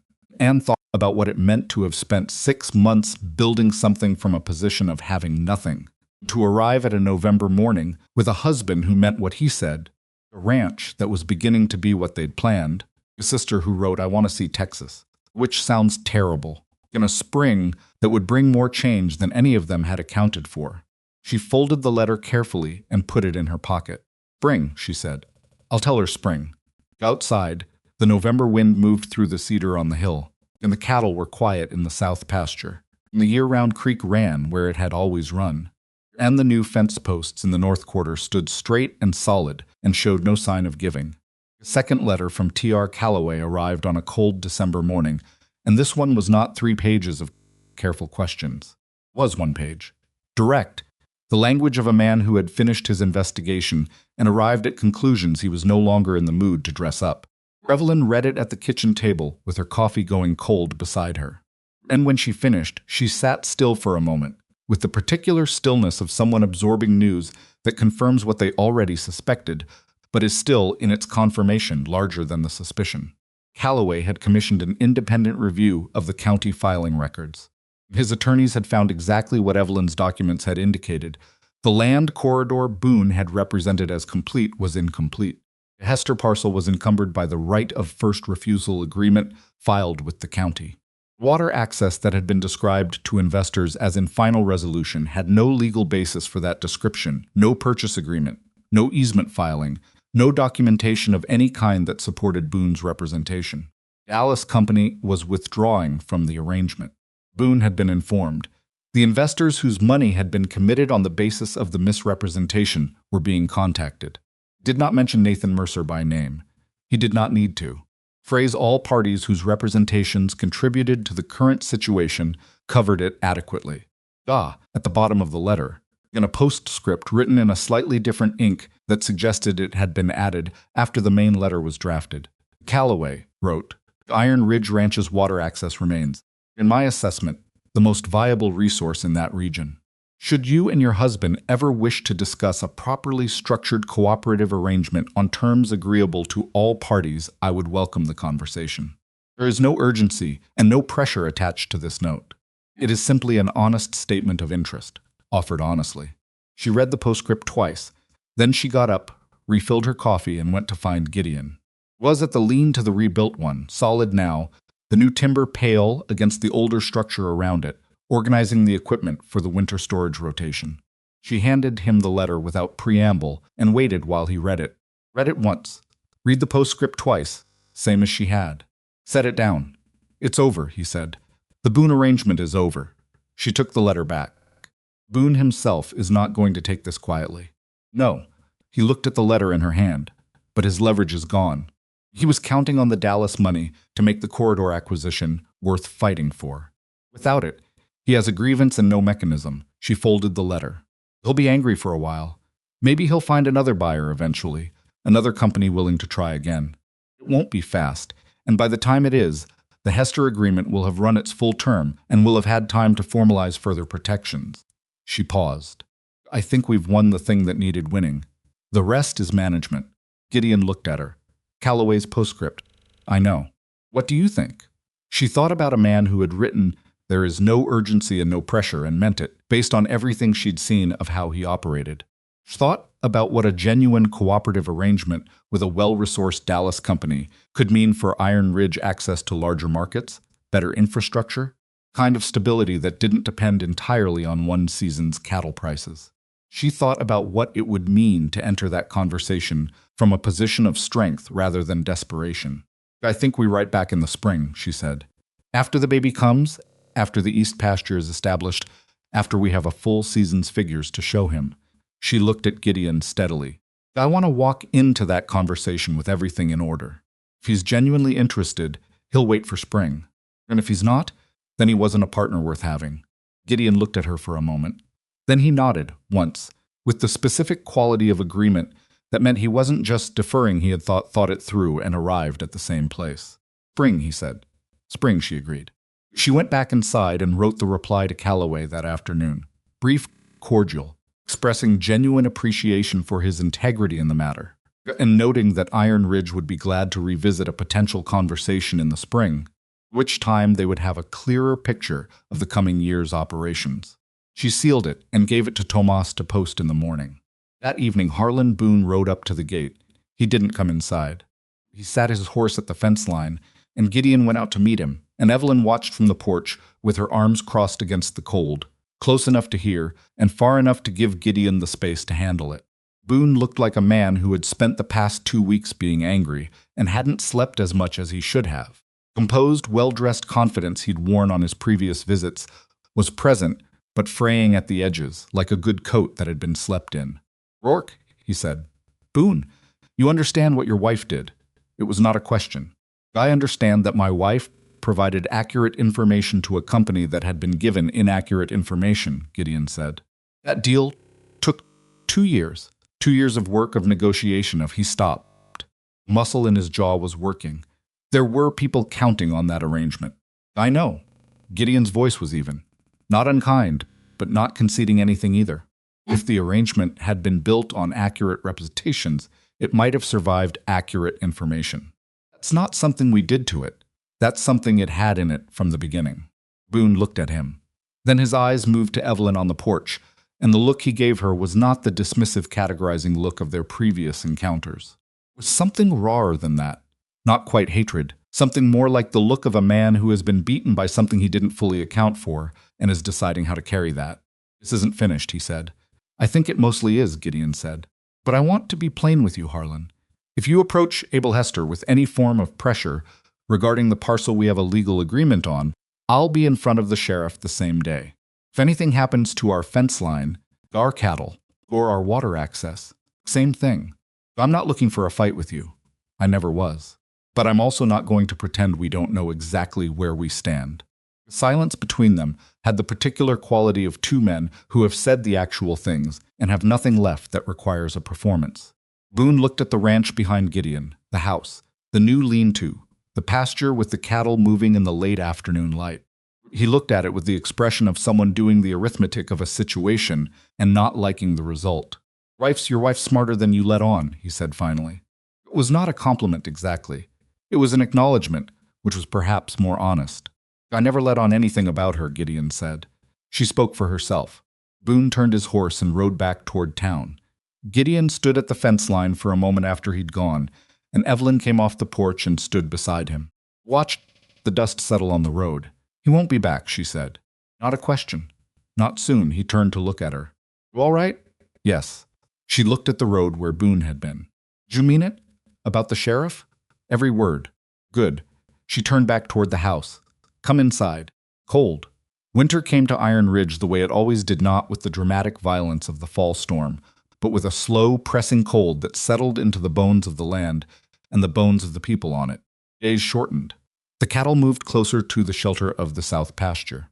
Tomas learned, over Evelyn's direction, how to manage the supply inventory through the lean months, not just what to order, but when, and how to read the difference between a shortfall that was manageable and one that needed immediate attention.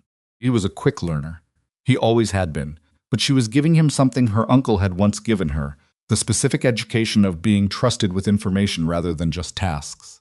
She explained the reasoning behind decisions rather than just the decisions themselves.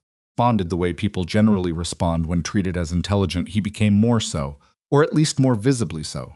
You should think about whether you want to take on more formal responsibilities here, she told him one afternoon in January when they were reviewing the winter feed schedule together. Me, you've been doing the work of someone considerably older than 15 for months now. He looked up. He had the expression of someone who has wanted to be told something and is not quite sure what to do with it now that it's been said. My mother needs the money, he said. Whatever you think is fair. We'll talk to Gideon about a proper wage rather than a day rate. You've earned that. She paused. What do you want to do eventually? When you're older? He thought about it seriously, the way she'd noticed he thought about things that mattered to him. Want my own land, he said. Someday. Then start learning everything you can about how this place works, she said. Not just the physical work. The contracts, the accounts, the negotiations. If you understand all of it, you can build something of your own one day. He looked at her with something she recognized as the particular mix of gratitude and determination that is more useful than either quality alone.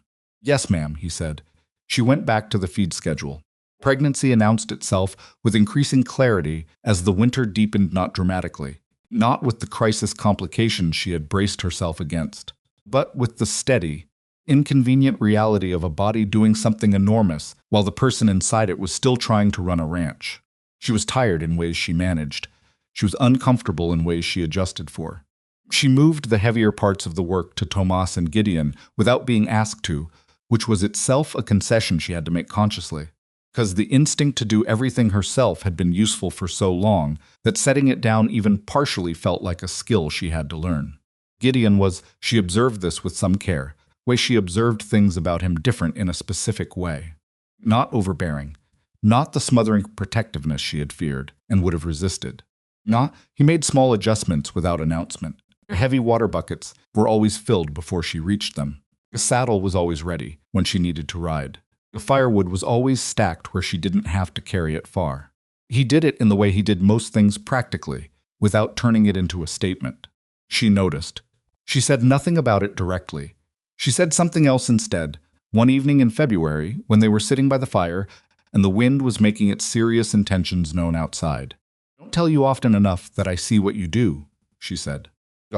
He looked up from the book he'd been reading. He was a slower reader than she was, but a more thorough one, and she'd come to appreciate that there were different useful ways to read. What do you mean? The things you do so I don't have to notice a problem before you've already solved it. She looked at him steadily. I notice, I'm not good at saying so. He held her gaze. You don't have to say so. I know I don't have to. She looked at the fire. I want to. There's a difference. He was quiet for a moment. You do the same thing, he said. I came in last Tuesday, and there was a full pot of coffee and the supply invoice for the week already on the desk with your notes on it, and I'd woken up at 3 a.m. thinking I'd forgotten to deal with it. You had forgotten, I know. A pause, thank you. She looked at him. You're welcome. They sat with the fire and the wind and the comfortable weight of a winter evening that had been built from months of work and difficulty and the specific choice, made repeatedly by both of them, keep being honest with each other even when it was easier not to. Margaret arrived in April, on the spring coach from the Millard Junction, and she was exactly as Evelyn remembered her, and completely different in ways that 3 years of separation had made. She was 30 now, 2 years older than Evelyn, and she had their mother's coloring and their father's squared-off chin, and a traveling coat that had seen better days, and a trunk that was significantly heavier than it looked, which 2 of the men at the junction discovered with some feeling. She stepped off the coach and looked at Evelyn across the distance of the station platform, and neither of them said anything for a moment. Then Margaret said, "You look different. You look the same," Evelyn said. "That's not true, and you know it." She closed the distance, and they embraced in the way of people who have been estranged long enough that the physical reality of the other person is slightly surprising the particular fact of someone's height and the way they smell and the specific warmth of them. "You look older and healthy," and she pulled back and looked at Evelyn's midsection with the frank assessment of an older sister. "Considerably pregnant. Approximately 6 weeks until," Evelyn said. "Cut it close. I told you April in the letter." "I know what you told me." Margaret looked past her at where Gideon was standing with the wagon, hat in hand, watching them with the slightly uncertain expression of a man who understands that he is witnessing something that has its own weather and is not sure what his role in it should be. "That's your husband. That's Gideon." Margaret studied him for a moment with the direct attention she applied to things she was making up her mind about. Then she walked over and extended her hand. "Margaret Hart, I've been told a great deal about you in letters, and I've decided to reserve judgment until I see the ranch." Gideon shook her hand. "Gideon Rourke, Evelyn's mentioned you. All of it accurate, I'm certain." She looked at him for another second. "You can relax. I'm not here to make trouble." "I wasn't worried about trouble," he said. "Should have been a little," Margaret said. "I'd have respected it more." Something in Gideon's expression shifted toward what Evelyn recognized as the beginning of genuine amusement.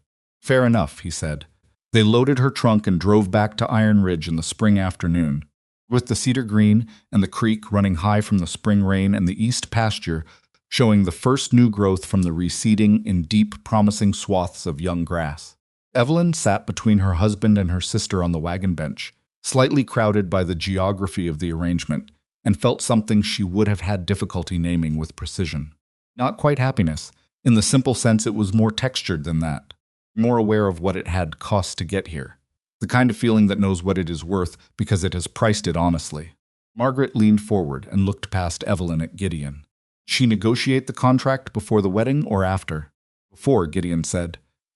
"Good." She sat back. "She negotiated the sale of our uncle's business inventory too when he died. Better than anyone expected. She has a gift." "I've noticed," Gideon said. "Stop talking about me as if I'm not sitting between you," Evelyn said. Neither of them stopped, which she found, against her better judgment, rather pleasant. Ranch in April was what Evelyn had spent 6 months building toward. Though it did not look the way she had imagined it from a boarding house room in Red Hollow, which was exactly right. Because what she had imagined then was informed by what she had lost rather than by what she was going to build. Reality was harder and more specific and worth considerably more. East pasture was coming in green. The Hester agreement held. And Abel Hester had taken to riding by on his old mule every few weeks with no particular stated purpose. Gaunt Evelyn had begun leaving coffee on the porch when she saw him coming. And they had had several conversations about soil and water, and the specific difficulty of working land alone that had the quality of two people who understood each other without needing to explain themselves. The letter she eventually sent to Calloway in April, after much drafting, shown to Gideon. Revised twice proposed a straightforward meeting to discuss a cooperative water access arrangement that would benefit both parties, on terms that protected Iron Ridge's independence and the Hester parcel's integrity. She proposed specific terms. She named specific numbers. She asked for a response by June. He responded by mid-May. Accepted the framework. He proposed modifications on 2 points she had expected him to modify. She wrote back with counter-proposals. He accepted one and held on the other. She held on her second counter-proposal for 10 days, consulted with Gideon, and then conceded the point in exchange for a clause she wanted on the term length. It was not a perfect arrangement. It was a functional one, negotiated between people who had been honest with each other and who both understood what they were getting. Iron Ridge kept its independence. The water access generated additional income through a formal easement agreement. The Dallas company got what it needed for a smaller arrangement than the one Boone had originally promised, but a real one built on what actually existed. Harlan Boone was not part of any of it. He had retreated into the general landscape of the county, his land holdings smaller now than they had been, his ambitions apparently redirected somewhere she didn't need to track. She heard his name occasionally from Clara Tift, who heard everything, but the mentions were minor a man going about diminished business in a county that had moved on. Nathan Mercer was a cleaner story and a sadder one. Withdrawal of the Dallas company from Boone's arrangement had exposed the commitments Nathan had made to investors in terms that his lawyers could not fully untangle. He had not gone to prison. The specific fraud, if it was fraud, was the kind that is very difficult to prove to a legal standard, but he had gone to significantly reduced circumstances. Vivian had remained with him, which was her choice and not one Evelyn had an opinion about, except to think that Vivian was either more loyal than she appeared or more pragmatic, or possibly both. She had received a brief note from Vivian in March. Not an apology, she hadn't expected one and wouldn't have known what to do with it. Just a note that said she hoped Evelyn was well, that she had heard Iron Ridge was prospering, and that she was glad. Evelyn had read it twice. The same way she read things she was not certain how to categorize. Then she had written back a brief and genuine reply that said she hoped the same for her, and meant it, in the complicated way that it is possible to wish well for someone you would never have chosen and do not miss. That was the whole of it. She didn't need it to be more. Samuel Gideon Rourke arrived on a Thursday evening in late April, as if he had decided that Thursday deserved better than its reputation. The labor was long and difficult, and not the kind of thing that resolves cleanly on schedule. And Evelyn spent 14 hours being far less in control of a situation than she preferred, and was required to accept that with a grace she assembled piece by piece as the hours went on. Woman who came from town to assist a woman named Mrs. Greer, who had delivered half the children in the county, and approached childbirth with the pragmatic briskness of someone who has seen it go every possible direction and has learned to manage accordingly, told her twice that she was doing well. And the second time Evelyn told her, she didn't need to be told she was doing well. She needed the thing to be finished. All of them say that, Mrs. Greer said, unimpressed. It's almost finished. It was not almost finished for another 2 hours. When it was finished, when the specific storm of it had passed, and there was a child in the room where there had not been one before, Evelyn lay in the bed that had become hers over the past months and held her son against her chest and understood something she had not had a category for until now. She had thought she knew about starting over. She had thought the day she walked out of that stagecoach in Red Hollow with $40, and a ruined plan was a beginning, and it had been, she did not discount it. This was a different kind of beginning. The kind that does not care about your plans or your preparedness or the careful structures you have assembled. The kind that simply arrives and requires everything you have, and then requires you to find more. Samuel was small and red and ferociously present, and he looked at her with the unfocused intensity of a person who has just arrived somewhere and has not yet decided what to make of it. "Hello," she said, because it was the only word that seemed sized correctly for the moment. Gideon had been outside the door for the past several hours in the particular agony of someone who cannot help and cannot leave. Greer let him in, came to the bedside, and stood there. He looked at the child in Evelyn's arms with the expression of a man who has spent a long time being careful with himself and has just encountered something he has no defenses against. Sat down on the edge of the bed. "He has your coloring," she said. Gideon looked at her, then at the baby, then back at her, and his hand came up and rested against her hair, gently. "The way you touch something you are still coming to believe is real." "Are you all right?" he said. "Tired," she said, "very tired." "Yes." He stopped. "I know," she said. He didn't try to finish the sentence, because some things exceed the reach of sentences, and Gideon Rourke had always known when he'd arrived at the edge of what language could do. Sat with them for a long time. Margaret held Samuel the next morning with the practiced ease of someone who had held babies before, which surprised Evelyn, until she remembered that Margaret had spent 2 years in Boston, helping a friend with her children after the friend's husband died, something Evelyn had known, and then, in the years of their estrangement, had lost access to. There were whole portions of Margaret's recent life she was still recovering, filling in the gaps the way you fill in the outline of a map when you finally travel the territory. "He's serious," Margaret said, looking down at Samuel's face. "Has your forehead.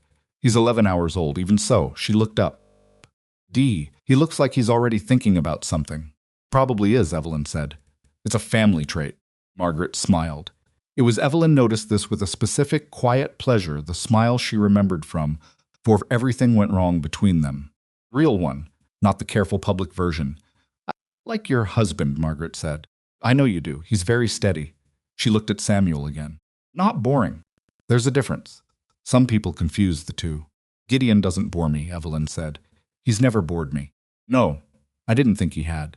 She handed Samuel back carefully, in the specific manner of someone returning something that belongs to someone else and should be held correctly. I think I might stay longer than I planned. If that's all right.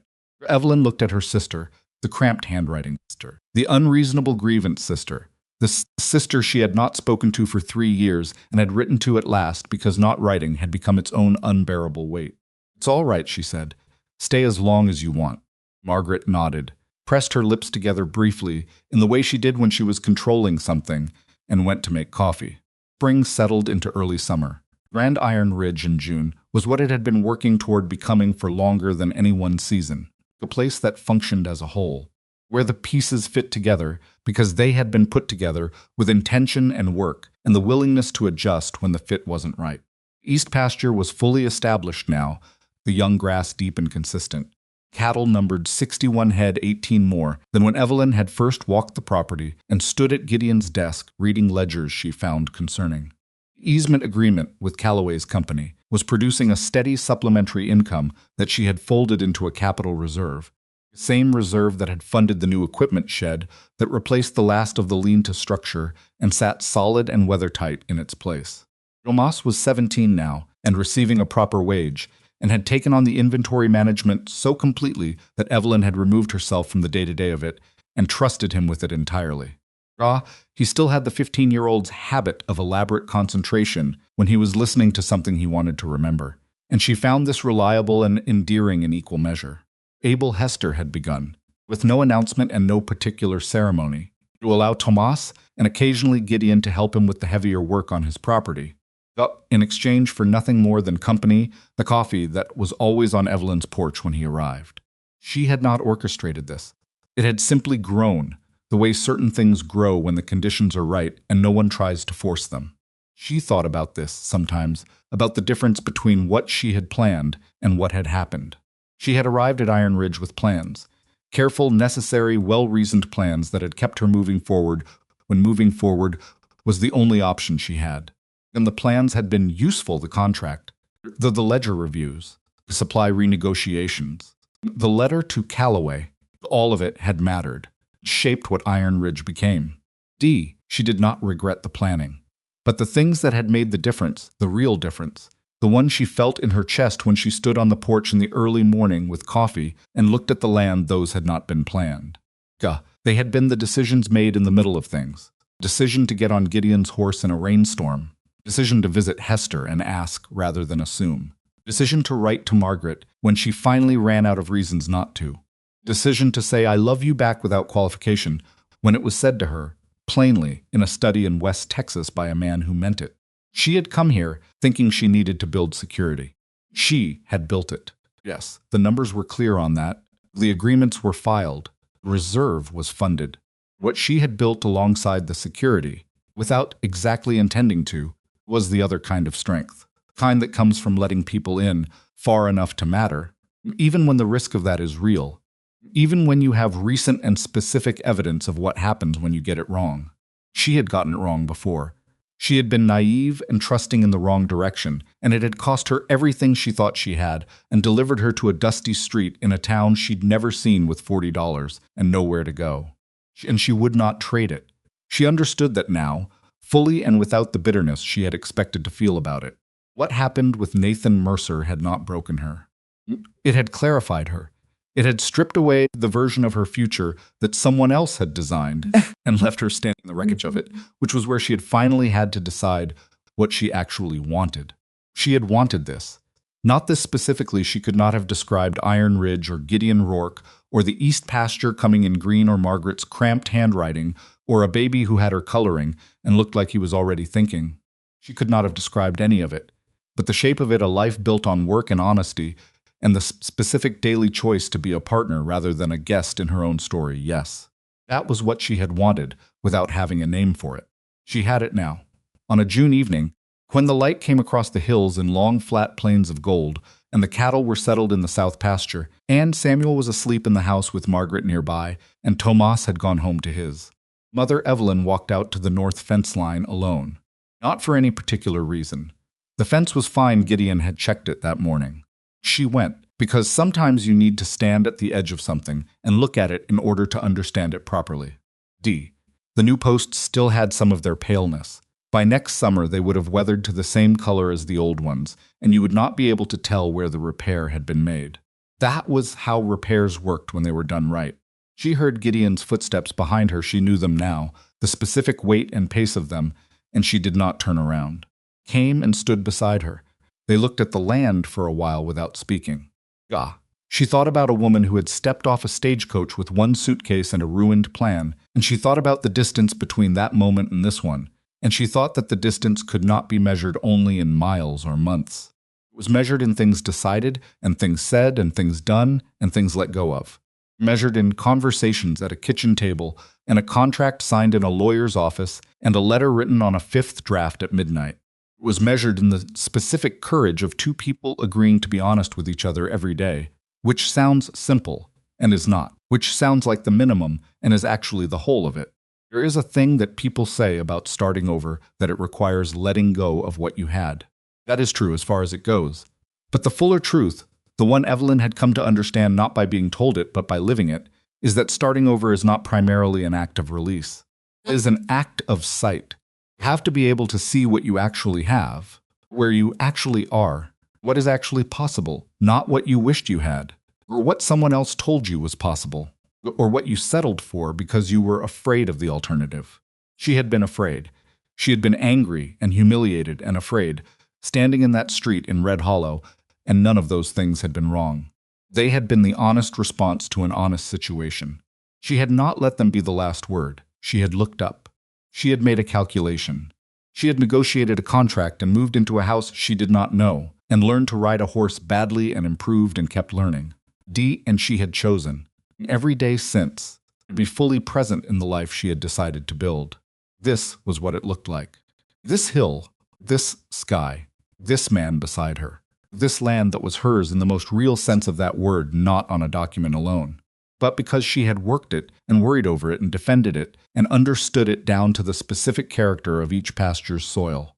Gideon put his hand in hers. She held it. The light was going off the hills, pulling back slowly the way good things do, making you watch where it was going. She asked me today if we needed a bookkeeper, Gideon said. Took her a moment. Margaret? She said she worked in an office in Boston for 2 years and she's very good with accounts. A pause. She said it like she was challenging me to say no. Evelyn almost laughed. What did you say? I said it was Evelyn's department and she'd have to ask you. Coward. Absolutely. She looked at the hills. She is actually good with accounts, she said. She's better at mental arithmetic than I am. She always has been. So you'll talk to her. I'll think about it. She paused. Would mean she was here longer. Yes, a beat. Would that be all right? She thought about Margaret holding Samuel with the practiced ease of someone who had held babies before, and about cramped handwriting and the real smile, and about 3 years of letters not written that had been, in the end, a poverty of her own choosing. Yes, she said. It would be all right. The blast of the light left the hilltops, and the sky shifted into the clear, deep blue that comes between sunset and full dark in Texas. A color that has no name in any catalog, but which anyone who has lived under that sky knows immediately. First stars showed themselves. Evelyn stood at the fence line of the land she had chosen. With the man she had chosen, and she thought, this is what it is to have a life that is yours. Not perfect, not finished, not the one you planned for when you were packing a suitcase in Boston and telling yourself that someone else's promise was enough to build on. Yours. Built by your own hands, your own choices, your own willingness to stand in the wreckage of what didn't work and look clearly at what could. Samuel was inside, 11 weeks old, already developing opinions about his schedule. Margaret was inside, probably reorganizing the kitchen in a way that would require a conversation. Tomas would be back at first light, growing into someone the boy he had been would not quite recognize. Cattle were settled. The creek ran south. The Callaway agreement was filed, and the Hester parcel was protected, and the Dallas money had found its honest way to an honest arrangement.